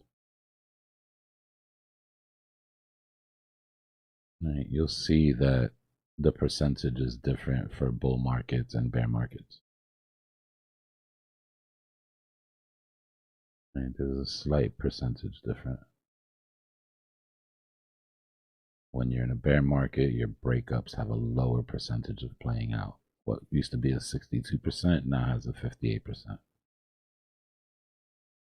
Right, your breakdowns have a higher percentage.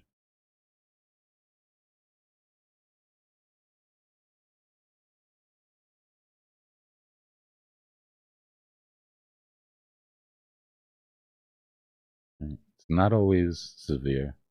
Symmetricals are symmetricals, so they're 50-50. So inherently, bull market and bear market really just depends on entrance. But just slight differences in how we expect things to play out.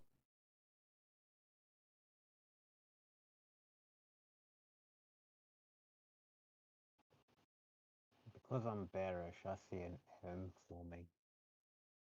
Yeah, if we break this 50 EMA, for sure. But if we flip the chart, would you be looking for a W here, or would you be thinking it's going to capitulate?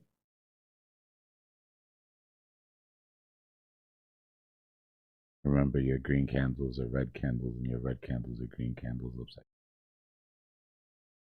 You'd have basically just had a rejection and then a strong impulse. But you're right, Yeah, either could play.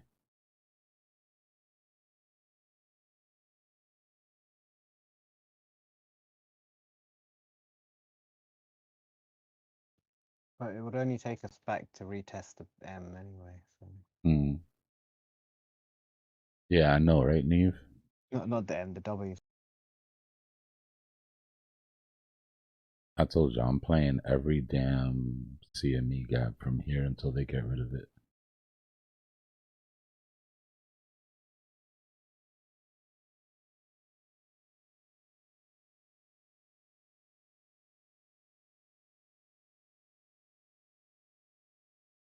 You know what I always think about when they got rid of the Bitcoin faucets? Bitcoin faucets were so, like, look, it'll make your stomach hurt for a second.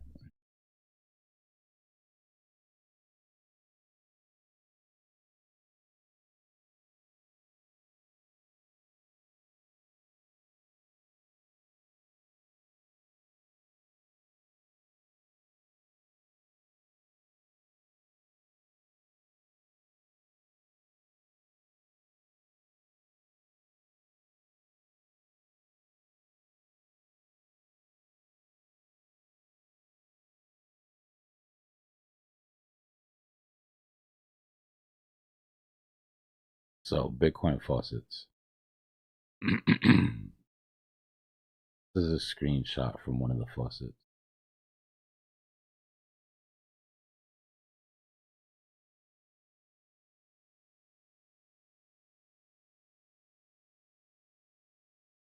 You see that? That's crazy. 5 Bitcoin per visitor. No more than 5 Bitcoin per visitor, guys. Don't get greedy, okay? These things were so commonplace and everyday that when they got rid of them, like when I think back, there was months and months that I wasn't hitting this, right? That I wasn't taking advantage just because it was, I'll just do it tomorrow. You know what I mean? Like it's always going to be there. The same with CME gaps, right? It's free money. It's an edge that eventually is going to be taken away. And then you'll look back on and regret not taking like full advantage of. No one would have known though back then. Like you couldn't have. You're Like, giving it away back because it then, wasn't worth anything. Like it's like they were talking about possibly making it to 1,000. I remember making it to 1,000, and I sold it at 1,000. I was like, you know, we've done it.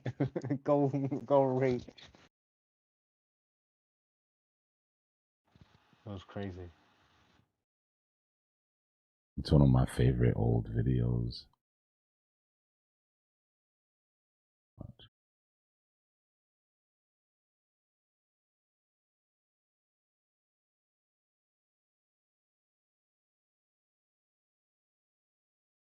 This guy's a legend. I'm right here.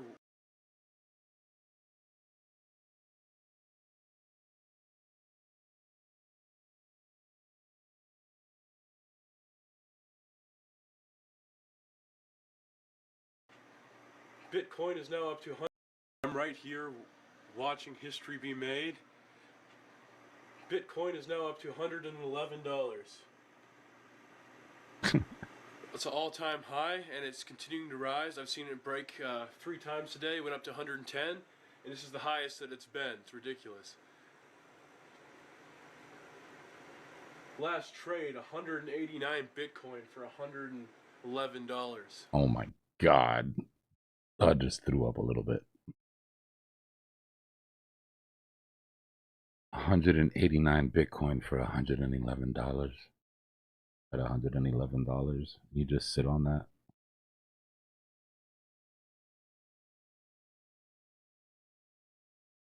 The amount of Bitcoin that got wasted back in the day, I don't even want to think about it.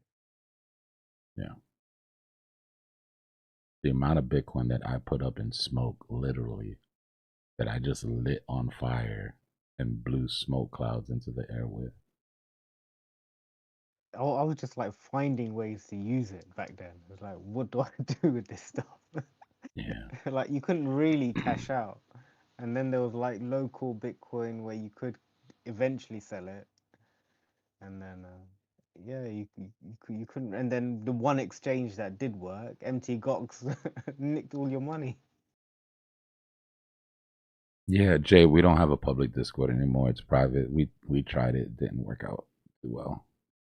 But it's just a one-time $50 fee. It's not not trying to hit anybody over their head. Crazy. There just had to be a barrier of entry. Things got a little wonky.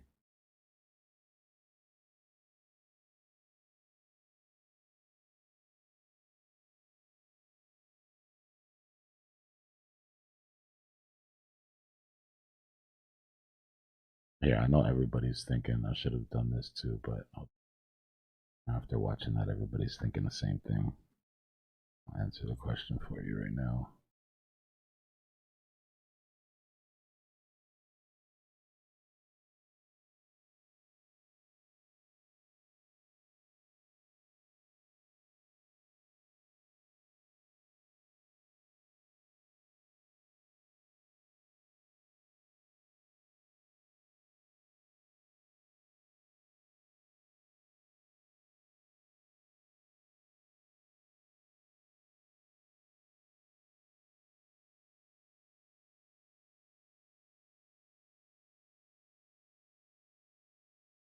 I'm right here watching history be made.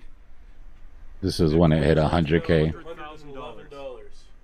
He remade the video.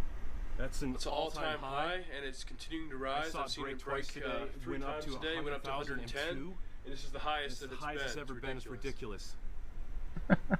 Look at, we had Last trade 2 Bitcoin for $100,000 a piece. $11 piece. It's just That's amazing to me. I mean, just look at this graph. Look at this graph. You see this graph? That's the last. This is just 3 the last hours. 3 minutes. Give me a second. I'll switch it up. The GOAT. Yeah, Still looks so poor. Yeah, He so- didn't make any money on Bitcoin. nah, his skin looks better than it did before. He cleaned all that shit up at least.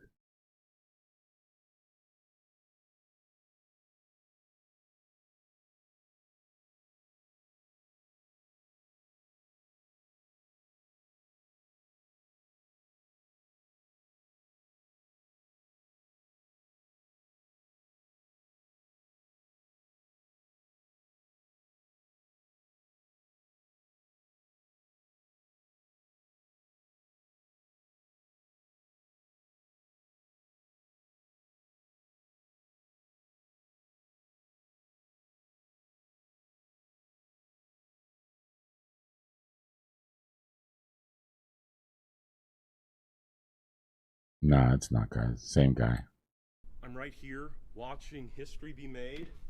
Here's the original video. Bitcoin is up to $100,000. That's an all-time high.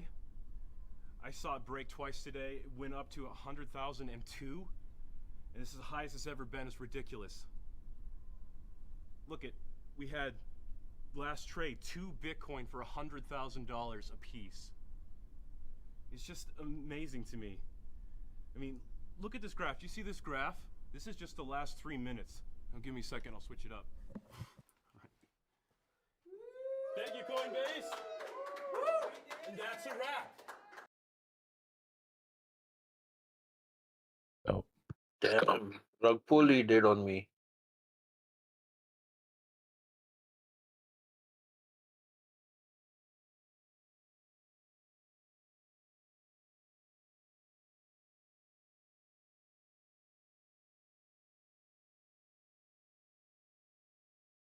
yeah, they made a whole event out of it because that first video was so famous that Coinbase got in on the content. But the main question I always had when I saw that original video was, damn, did he sell or did he buy back? You know what I mean? Is he still in the game?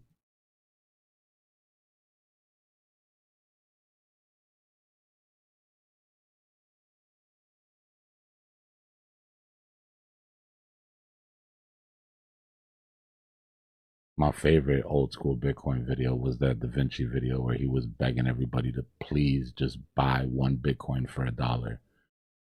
Just take $1 and buy one Bitcoin and forget about it. With his big milk dud head. Buy, but where to buy, what to buy, how to buy. It was so complicated, the whole process. Yeah, it wasn't easy.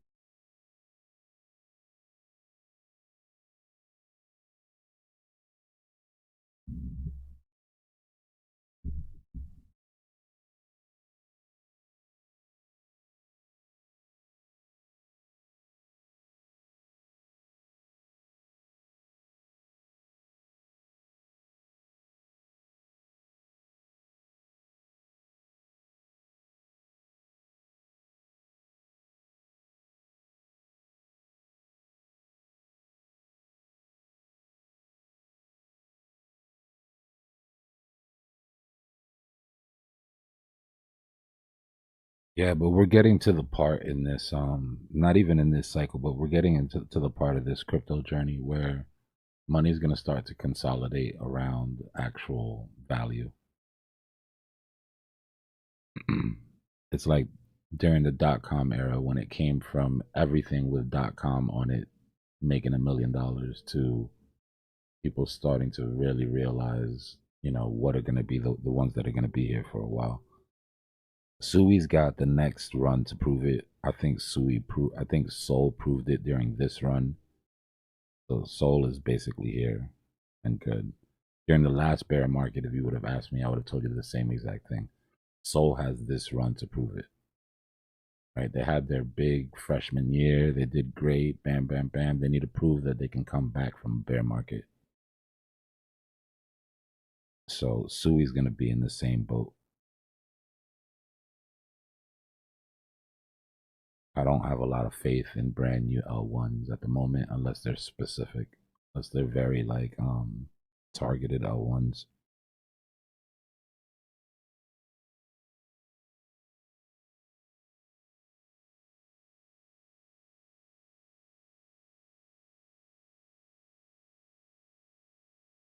But I hope to pick up Sui at very cheap prices.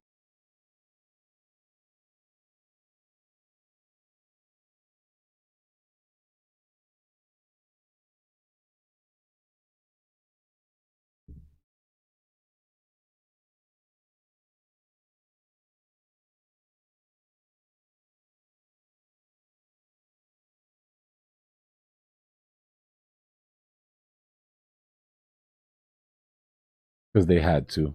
There was too much open source shit coming out. They couldn't keep a lid on it anymore. Andre. It's just like anything, right? Technology gets gate kept until it bursts out the seams.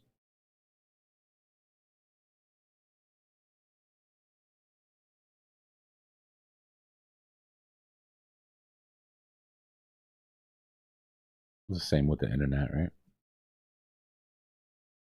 It wasn't until it became financially viable and hard to suppress that we get access to it.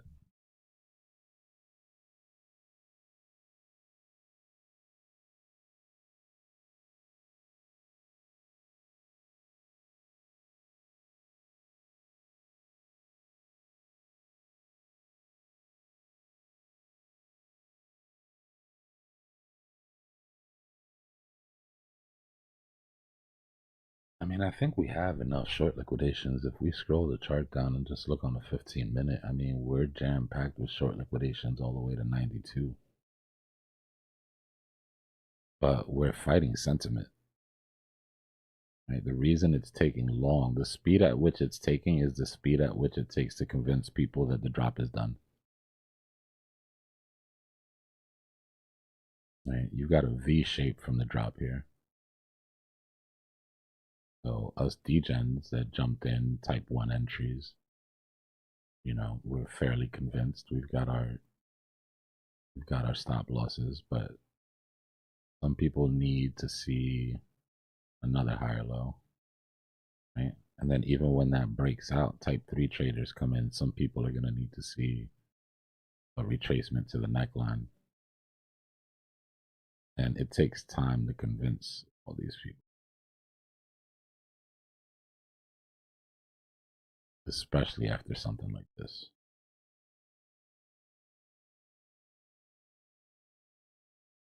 If you guys aren't into metals, you probably don't understand how serious what happened last week was.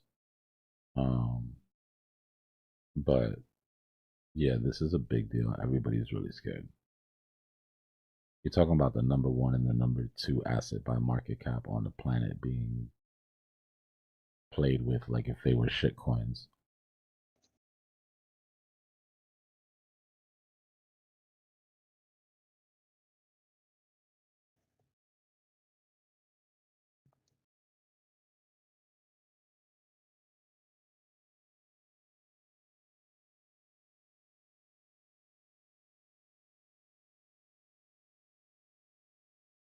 Just think of it like the .com era. Let's say that we had foresight during the .com era and that we were all there and trading and tuned in, right? And let's say that we had figured out early that Google was going to be the big winner, right? Would you have just traded Google the entire way up and accumulated? Or would you have moved Google positions to take risks on GoDaddy and, you know, Netscape? And that's sort of what we're doing with alts, right? Could you have picked a couple of good .com projects that ended up actually being the rails that we run on now? Yeah. But what are the chances out of all the .com projects there were? You know? I feel like we're lucky enough to have the foresight and understand the mechanics behind Bitcoin to know that it's not going anywhere. Which means for me to move my money out of a Bitcoin trade, it has to be something that is going to outperform Bitcoin. Not going to outperform Bitcoin, have the ability to outperform Bitcoin, but currently outperforming Bitcoin, right? Relative strength. And then once that trade is done, back into Google.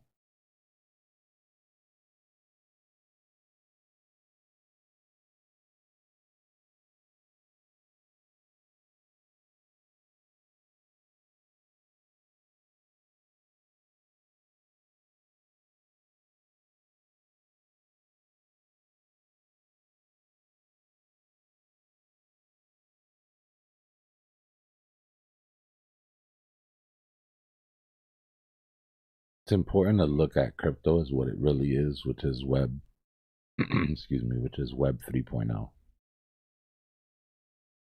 Right? Our first instance of the web was write only. I mean, was read only, sorry. You didn't have your own page. You couldn't add anything to it. All you could do is go to websites and read. It was read only. Web 2.0 became read write. Right? Now we can read, but we could also have our own pages. We also have social media. We have our own web links. We have, right? Became read write. We got a little more ownership over it. Web 3.0 is read write own. Right? So this is now where we have the opportunity to actually get paid for our presence on the internet. Right? Where before in Web 2.0, Google made all the money selling your data. You know, MySpace, Facebook, Instagram make all the money selling your data. In Web 3.0, you can now own your physical presence online, right? It's about ownership. It's about RWAs, digital assets. owning your time on the net. It's just the next version of the internet. You can look at it like .com 2.0. So our job now is the same job that we had during that .com era. Which one of these companies are going to be the one that the internet, that the rails run on?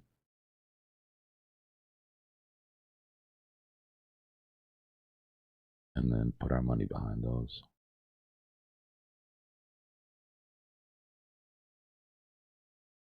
CME for ETH is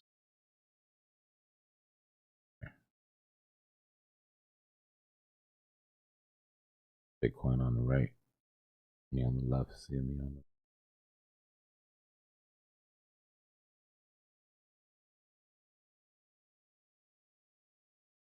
the top of it is 26.8.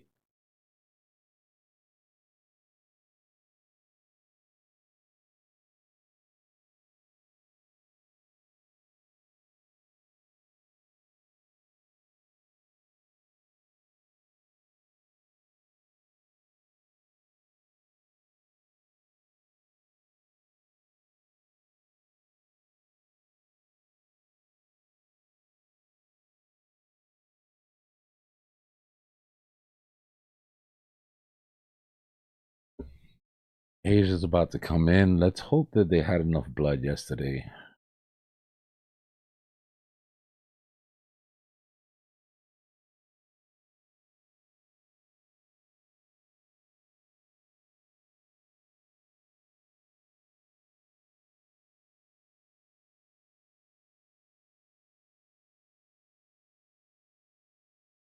Dominance is still peaking up over 60 and looks like it wants to break this SR.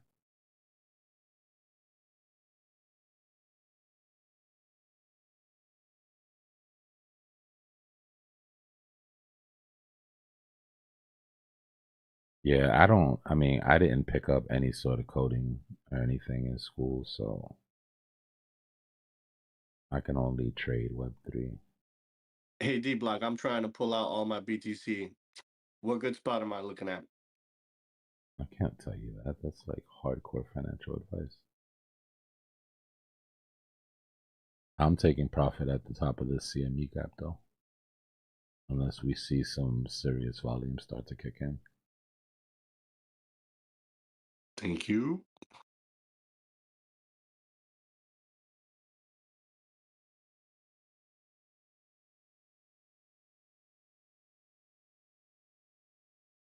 But I'm loco.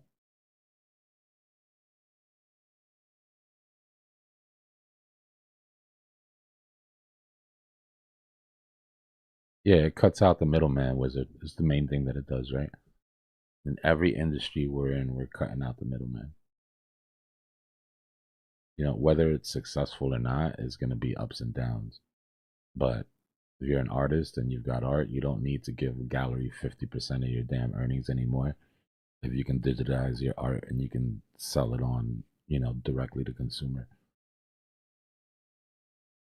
Same with music, right? You look at Gala Music and you look at Snoop Dogg bringing Death Row Records on the Gala Music. That's skipping distributors. Right? You're basically just cutting out all the middlemen. You've got some Bitcoin for collateral. You want to get a loan, right? You don't have to go to the bank anymore and convince that guy behind the desk that you're worthy of a loan, right? You go to a Web3 portal, you collateralize your Bitcoin, you lock it up in a smart contract. It's just slowly cutting out all the middlemen.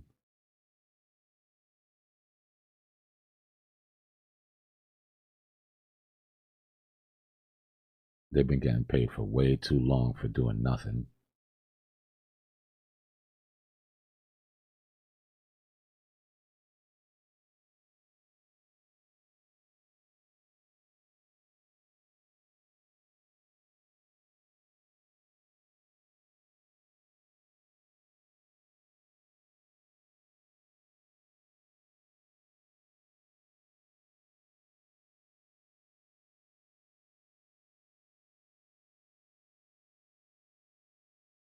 Oh yeah, it opens up investing.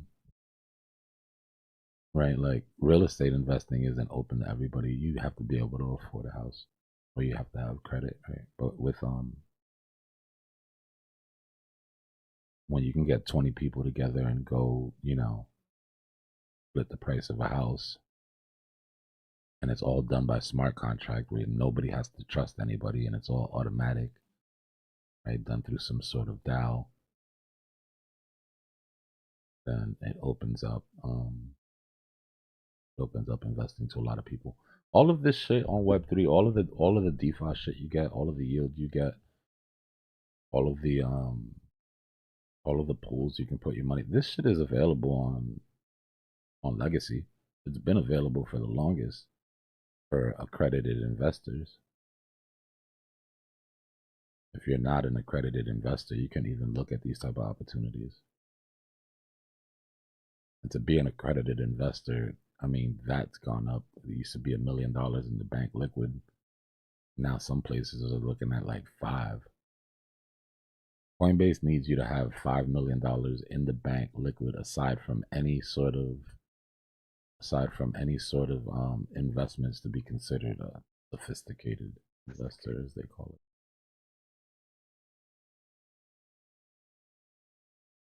So me and Drew used to always laugh, but I can't wait to be sophisticated.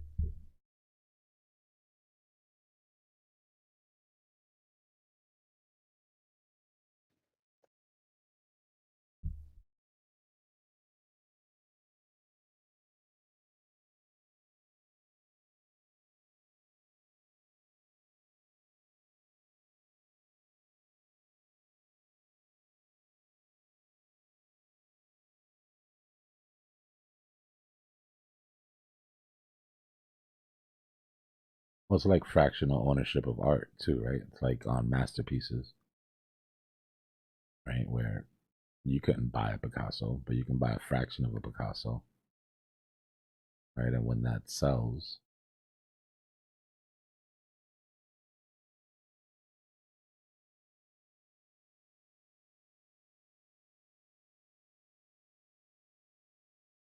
masterpieces is cool. I don't know if anybody's ever been on that site, but it's a mess.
Exactly when I started accumulating, Andre. I was like, oh yeah, you want to bet? this.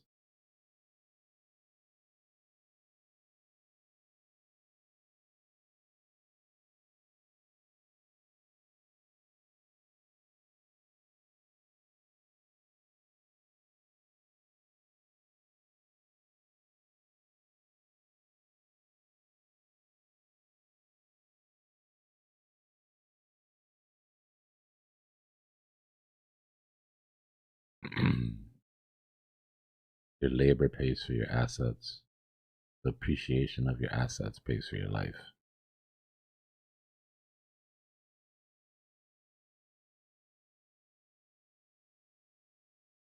Wealthy people only use wages on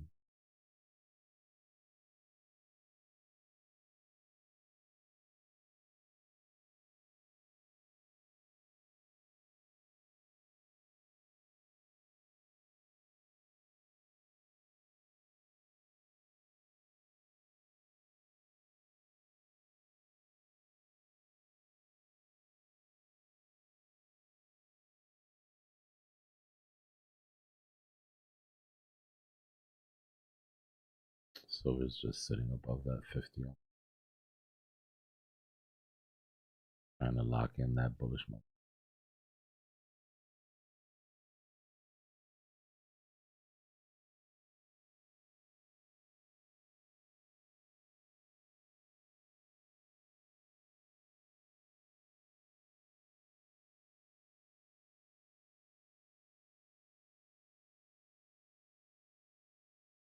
Trying to sustain that green. Testing it on the 5-minute right now.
Stubborn little spot, huh?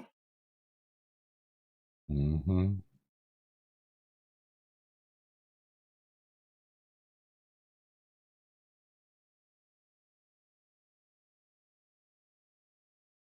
What do you make of it? It's just like trying to park right under the CME gap. Consolidating at resistance. Typically a sign that there's an attempt to break it.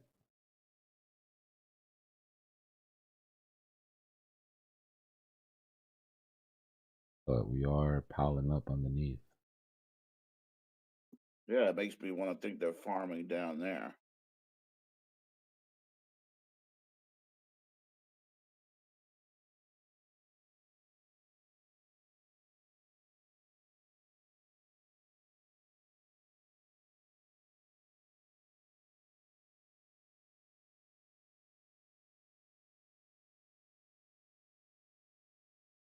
With the chart.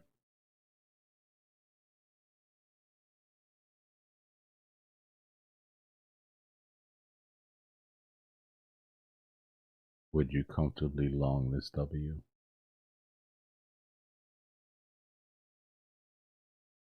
And I'm not trying to sway your opinion either way, but just something you need to ask yourself. You flip the chart, would you be ready to long this thing?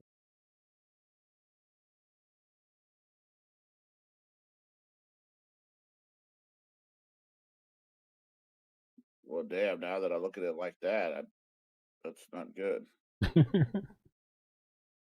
I do that all the time. I mean, it's the easiest way to check your bias. And then most of the times your bias will jump out and scream at you. It makes me want to put a short in.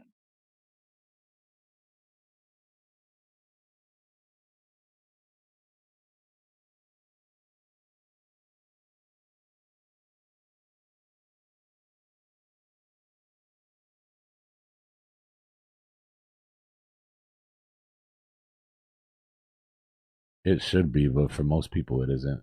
Most people have a bias in one direction or the other. It's either easier for them to buy than to sell, or they find it easier to find long positions than short positions, or they find it easier to find short positions than long positions.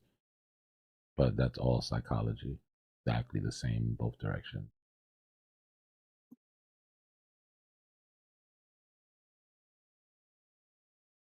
With a little bit of a tilt to probability, right? Depending if you're in a bear market or a bull market.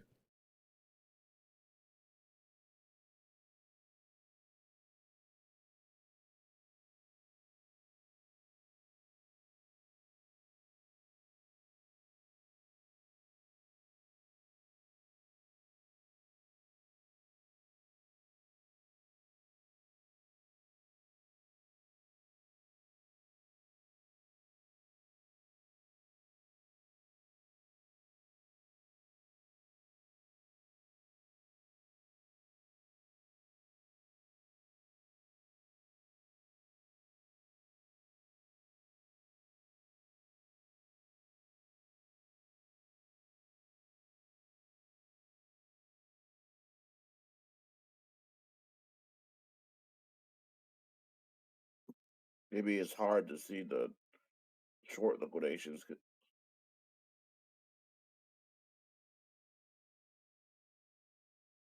because that yellow box could be hiding them. I can't see them. They're there, but there's definitely more 100x's bottom than top. Mostly 50x's, 25x's. You don't get to your 100x. You don't get to your 100x until you pop up here to like 84, 85.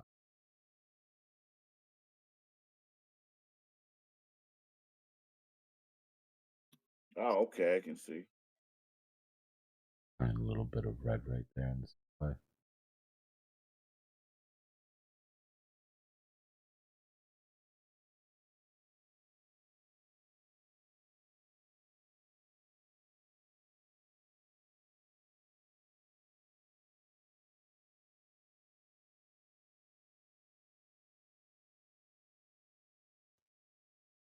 Are they using an exchange that doesn't allow them to have a stop loss or something?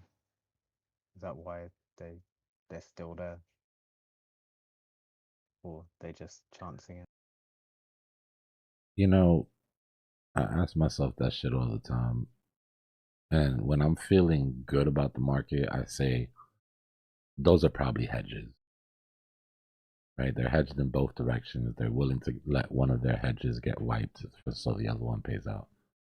When I'm a little bit more pessimistic, I'm like, they're just a bunch of idiots, bro. And they're standing on the tracks watching the train come hit them.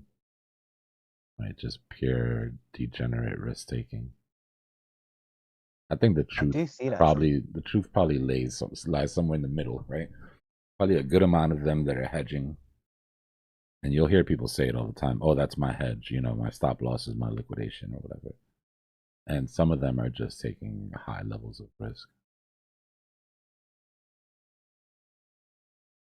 Because I have noticed sometimes that you'll see liquidations appear like both sides equally. Mm-hmm. Yeah, hedges pop So in. I guess that is some people hedging sometimes. Yeah.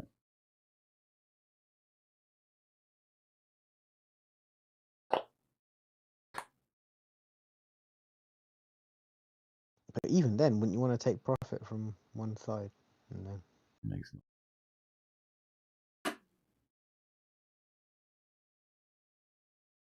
It's like 100x as well. There's a reason why 85% of people leave this at break even or underwater.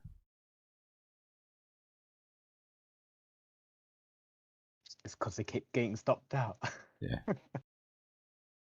You do very well and then give it all back just because you have poor risk management.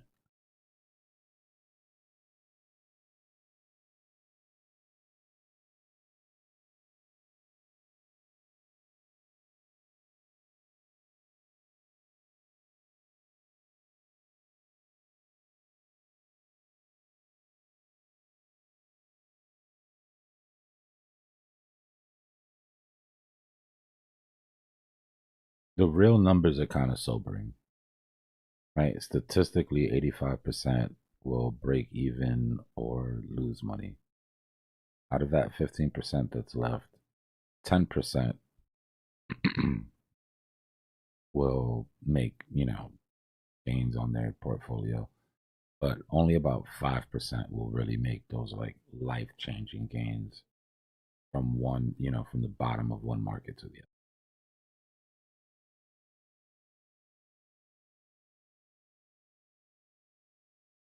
So the key is to not do what the 85% are doing.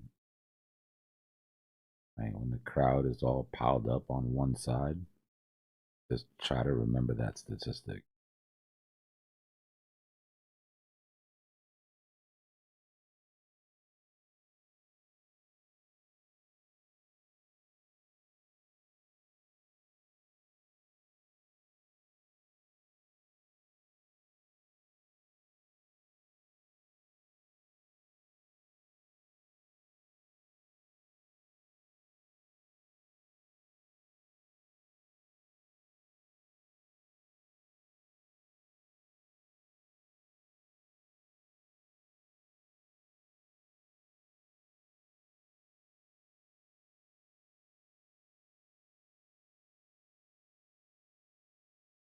Not that it's a scam, it's just that the majority of people play it wrong and they don't take accountability for the risk they take.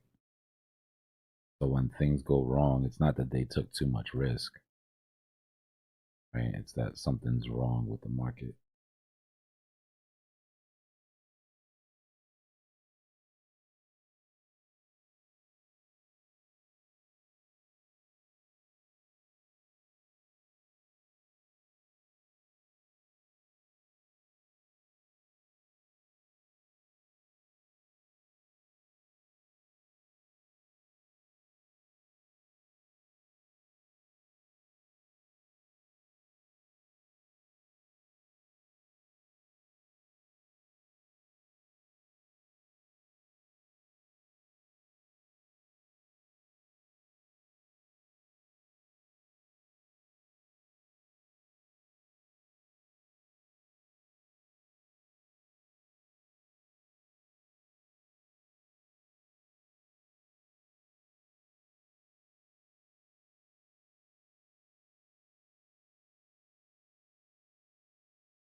When it comes to risk management, you can really just boil it down to, hey, things will go wrong, right? There will be another 1010. There will be another FTX crash. There will be another Mt. Gox. There will be another Bitfinex, right? There will be other points in times of manipulation where price doesn't do what it's supposed to do, no matter how tuned in you are. That's what it's doing right now, Dbloc. Your job is to anticipate that and then ask, if that was to happen right now, how much am I risking? Right? Because Risking way too much. if you're here, you're gonna make it, in my opinion. Only thing that keeps you from not making it in crypto is getting wiped out. If you're here and you're accumulating and you're playing the cycles over time, you will make it. So the enemy are those events that can take you out. And none of those events can take you out if you're not risking enough to be taken out, right? So if everything was to go wrong right now, how down would your portfolio be? Another 1010 happens right now. I'm in the middle of talking, Joe. If another 1010 happens right now, if another 1010 happens right now, how much do you lose? Right? Have you piled on the same amount of risk that you had at that time? Did 5% of your portfolio, 10% of your portfolio, 50% of your portfolio?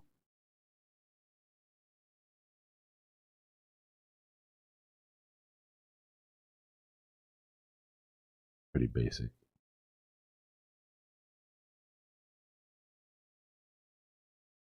I apologize, Dbloc. You're good, bro.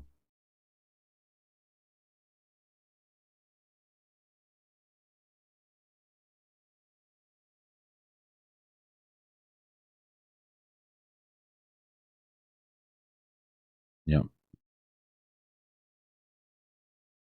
I always use that Sato guy as an example, even though we know his losses are probably fake and all that. But as much as he loses and as much as he gets wrecked, somehow he's still here to trade the next day. You know, that's the goal. Don't let one single event knock your feet out from under you. Or don't put yourself in a position where one single event can knock you back 3 years, 4 years.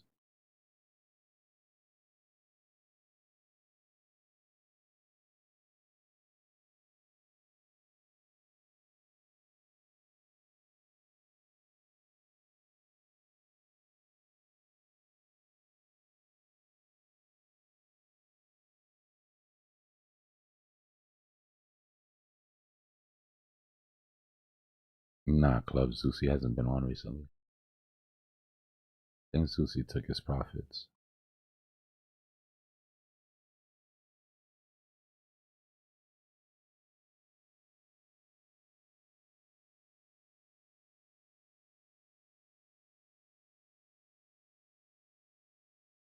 But when big events like that happen, whether it's the silver crash yesterday, or whether it's 1010, or whether it's the tariff announcement, whatever, anytime one of these big events happen, you need to look at it and say, okay, what wrecked me? What could have wrecked me? Right? And avoid doing those things. They're all learning lessons. You know, chasing silver into the highs, chasing gold into the highs. Right? That's a rule that you establish after days like Friday. Right? Having 50% of your portfolio in leverage, 75% of your portfolio in leverage, even if it's only 2x, is a lesson that you learned on 1010.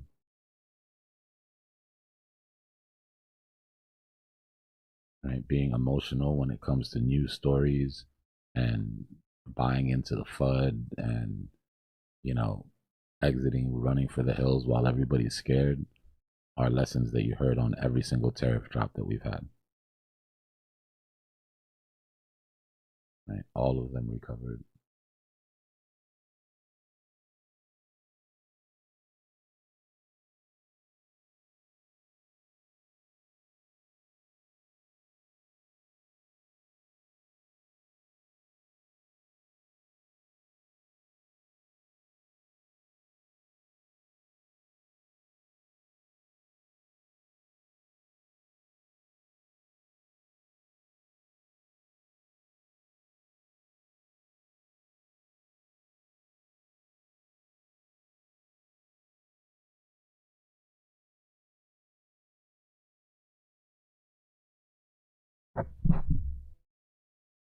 Yeah, I feel you, Neve.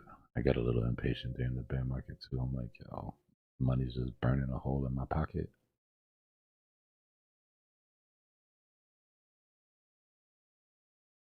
Problem is that it was getting unsustainable, guys. I told you guys that they couldn't. The reason that 100 was the Labubu target was because anything above that made absolutely 0 sense. Right? For them to let price get that high, there was going to have to be some correction. There was going to have to be some intervention. And I also talked about that when that time came, that paper and physical would divert, and that the price of physical would go up, and the price of paper would be the one that crashed. But trading physical isn't convenient. It just isn't. It's not until you go through things like this that you're like, okay, it's worth the inconvenience. But if you've never been through this before and you've never seen it happen, you've never seen physical silver go to 160 while paper silver goes to 70, then it might not seem worth it to get in a car and go find a metals guy and do all the inconvenient shit.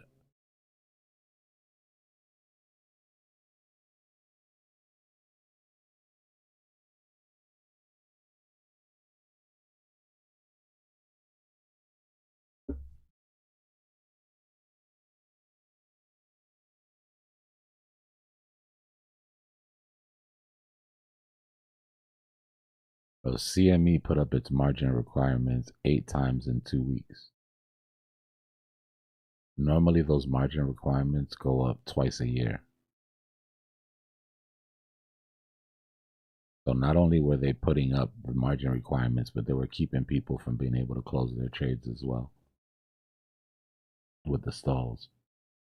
So not only can you not close your trade, but now your margin requirement went up 8 times.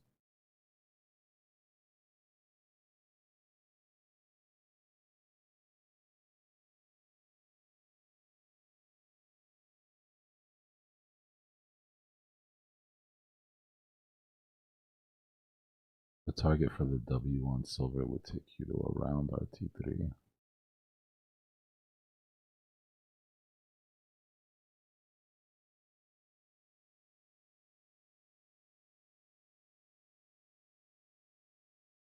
Right into this order block. Or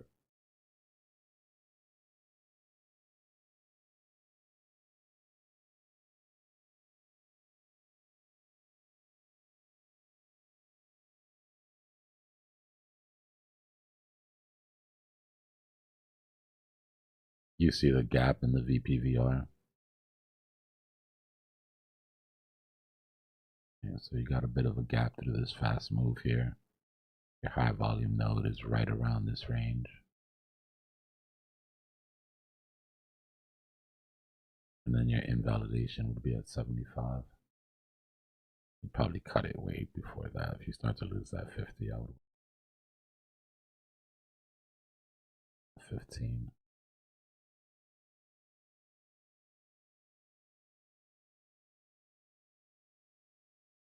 Silver. How much did the entire market cap of silver fluctuate from the top to kind of where did it hit? What was market cap of silver's top, if you will? I don't know what it hit exactly. I'm just curious how much came out of the market in just a little bit of time. So if we see where its high point was to where we are now. 4.6 trillion, and it lost 30% of it yesterday. Day before Damn, yesterday. 4 over 6 trillion. That's like twice Bitcoin, cuz. Silvers are our entire. It's like if the entire crypto market dropped 30%. That's more. Silver is worth more than the entire crypto market. Period. And Bitcoin passed silver at one point during this bull market. I didn't realize it was that structurally sound. Was holding that much liquidity, if you will.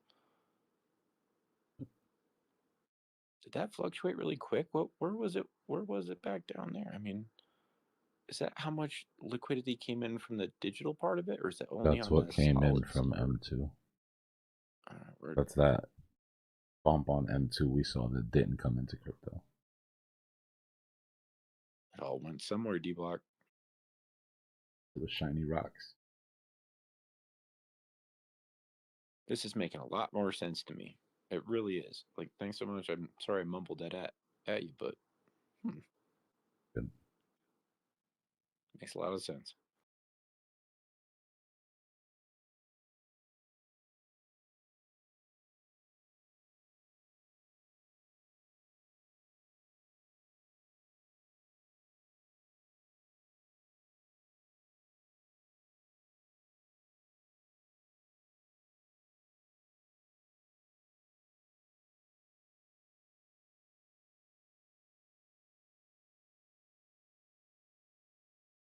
When? Well,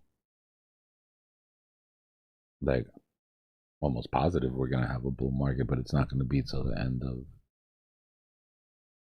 2026. Dbloc, you know what's a smart thing? It's like you bought actual physical silver. Toughest thing is you can't put a stop loss on physical silver that you hold. It's like, but I trust the physical silver 10 times more than owning some digital asset pretending as if I own silver digitally. It doesn't work that way. You holding on to it owns it a different way in every way, shape, and form. The price of physical would have to drop 50% for me to be equal what the price of paper is now if I was holding paper contracts. Exactly. The paper contracts are BS to me. Holding physical, actual, true silver. I have some silver. Silver is good on paper if you're going to play options and you're going to in and out and you're just going to play the volatility. Right? That's the benefit that you get from trading silver. Right? You can get some short options or you can get some leveraged plays on silver and really make good money, but you just can't hold it. Right? This is not a buy and hold thing. Pointed that out, Dbloc. Until you pointed it out a few months ago, I was not even like exceptionally like even come close to aware of it. But when you're like, hey, I'm kind of making some transfers and I'm looking at silver. You remember from a few months ago type thing? So I just give you a lot of credit for properly looking in the right direction and following the currents. Doing it correctly. I give you a lot of credit, bud. I appreciate it. It's my job. Take it kind of seriously. But you've taken it more than your job, bud. It's words can't even explain it. Pretty much in the future, I think a book or two will write it, but it's pretty impressive. Pretty impressive, Dbloc, the way you see things.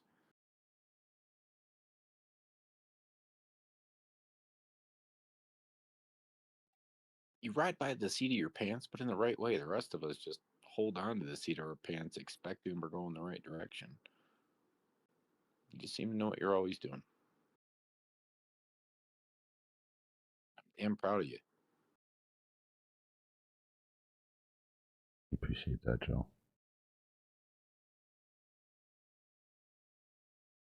This year, not a good chance. Well, I mean, we would have to break the 4-year cycle to put in a new all-time high this year. And the chances of that are very unlikely.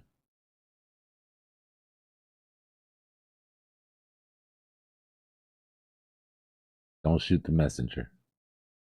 Just saying.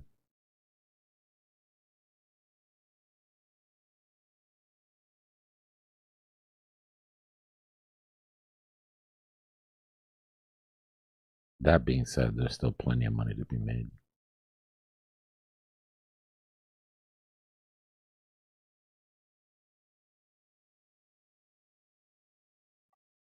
Let's go see a me gap. Let's go. There's money made right in front of us.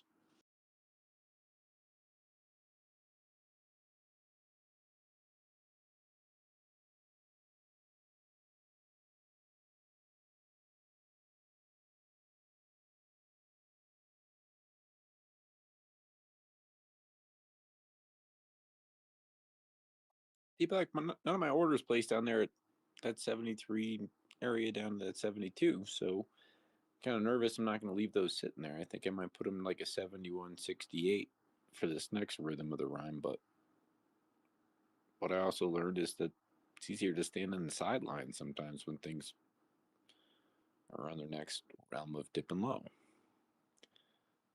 Yeah. Holding stables is a trade. Sometimes the best trade. We do with this.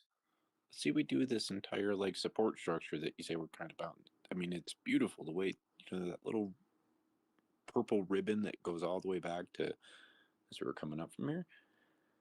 It's pretty important we hold the support structure. If not,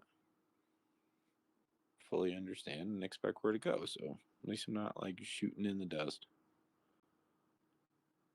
I put in like 45 different stop limits today. I was terrible at doing it, but I put in stop limit stuff today on half of them.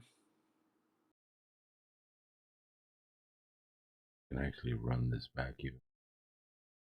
Yeah, that's nice. It's the tippity top of it all. But the bottom structure, what everybody's expecting. Well, let's go back and look at priors. One of the Yeah, metrics look again at that'll break during this run is taking out the last all-time high. During 2017, we hadn't done that yet, right? 2022 was the first time that our bear market low took out the previous highs. I just feel like all those happened way quicker in the correct amount of period of time they were supposed to. This last one is just deviating off of so many structures that it's supposed to stick to, except for time. We're going to do this way more aggressively this time. And so if we go back all the way to the beginning and we look at our all-time highs, right? This was our bear market bottom. This was the prior all-time high, right? Which was 400% above the old all-time high. Should like copy these and like Let bring me like get all through the this. ones Let you're me good get at. through this, Joe. Let me No, get I'm through just saying, this. and then bring it to the last one. Let like me copy get it. through this, Joe. I don't want to be interrupted while I'm in the middle of doing something because I'm going to lose my train of thought. So this is the all-time high during the one after, and we dropped it by 19%. So we went from avoiding the all-time high by 400% to then avoiding the all-time high by 130% to negative 20. Right? I expect that to continue. Because if we come down to that 47, then we will be underneath our old all-time high by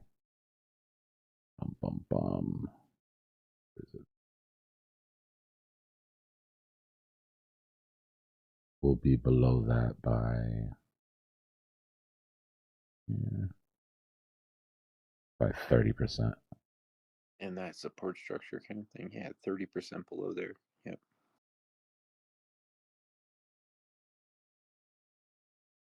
40% down from all-time highs, 30% down from the support structure equals 75%.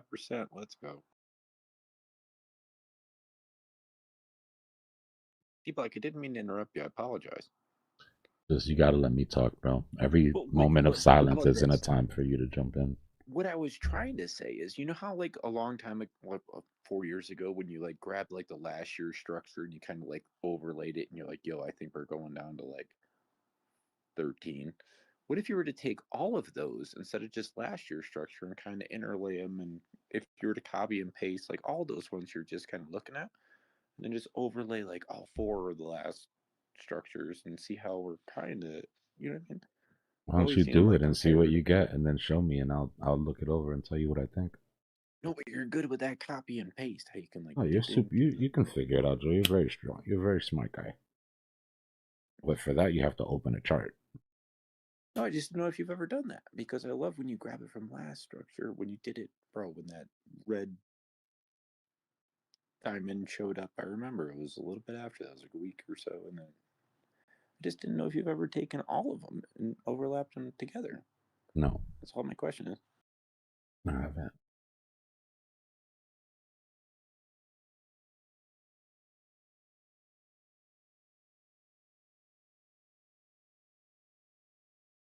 It'd be like compared to this year, compared to that cycle, or compared, I don't know.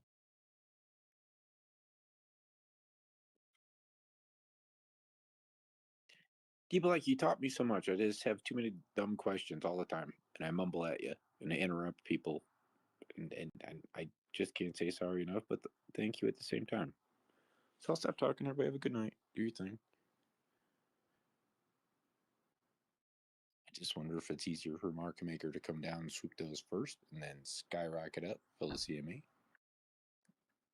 Let's go. Everything's pinching here on this 200. So.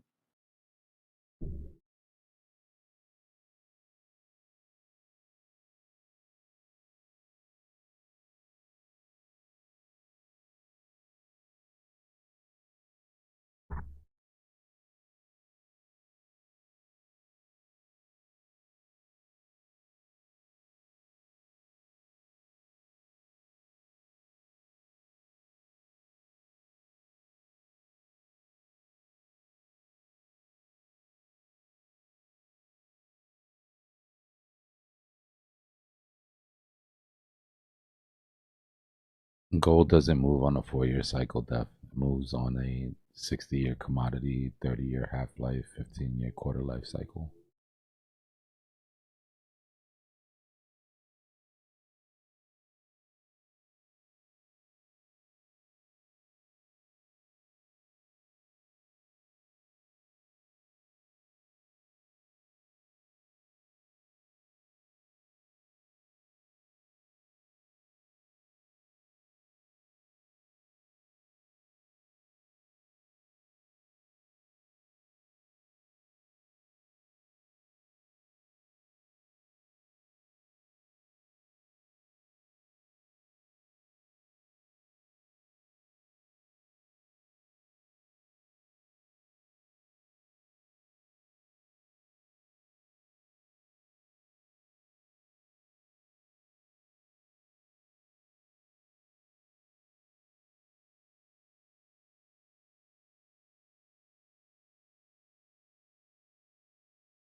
So here's gold, right?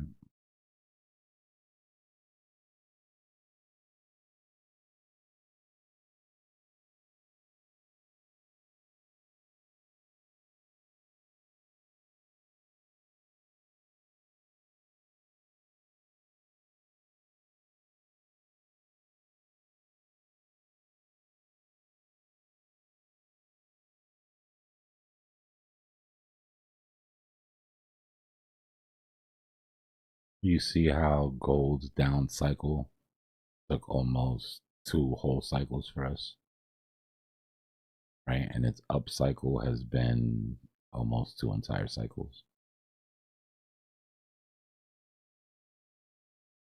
Yeah, last time it peaked when I was just graduating high school.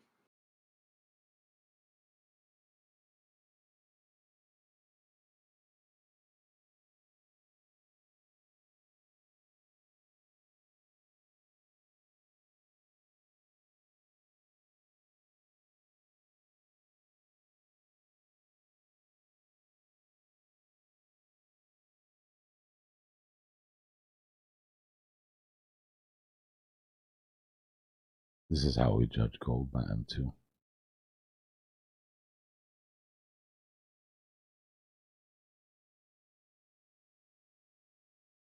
Unlike Bitcoin, gold runs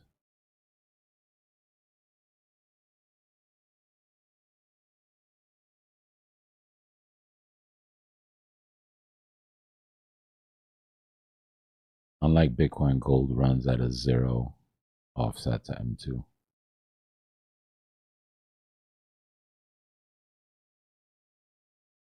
But this is when you see central banks going into something other than gold. And then they come back, right? And then as gold's going down, they go into others. Whether that's real estate, metals, silver, whatever, bonds.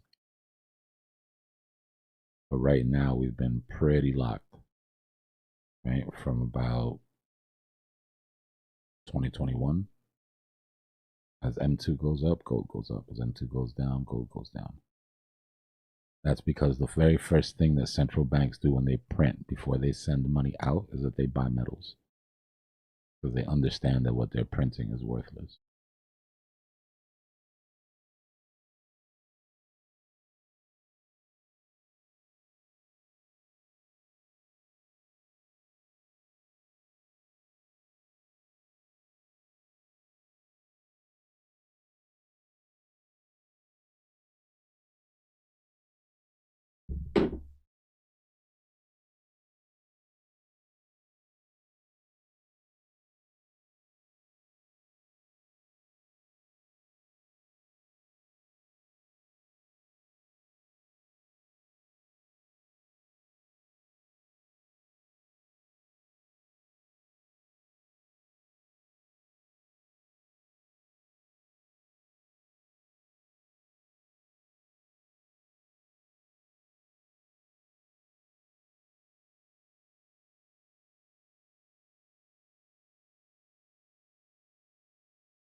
Good old central banks.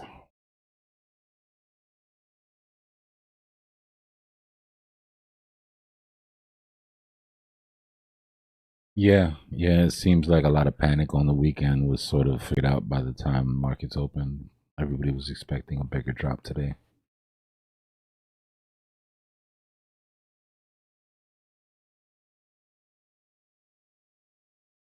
Yeah.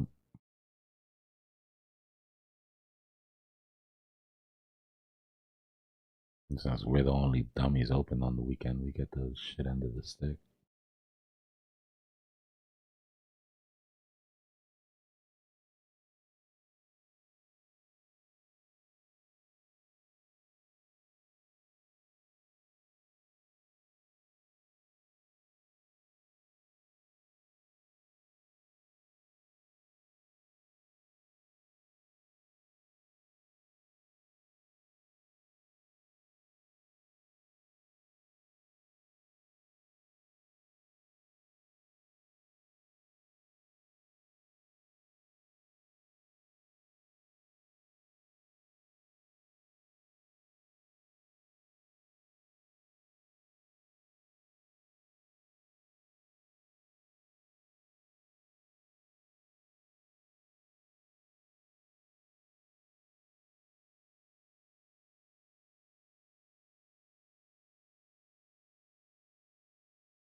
OBS is tripping right now. Give me a second.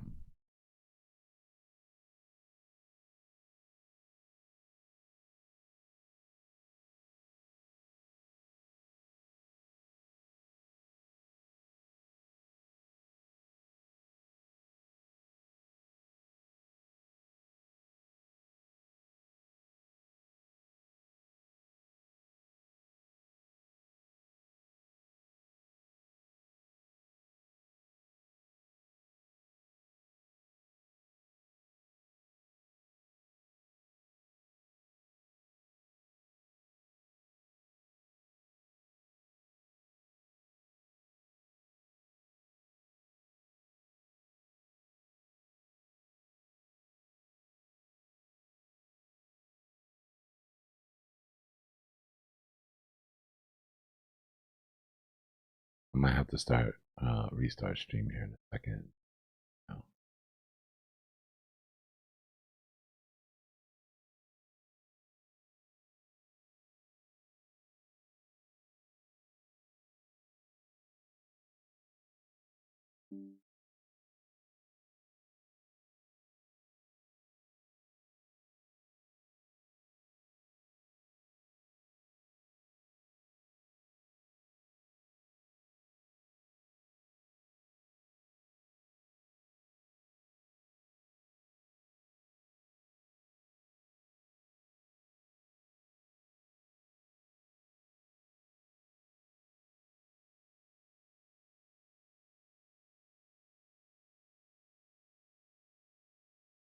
Yeah, I'm gonna have to restart. Give me a second, guys. We're gonna restart the stream real quick.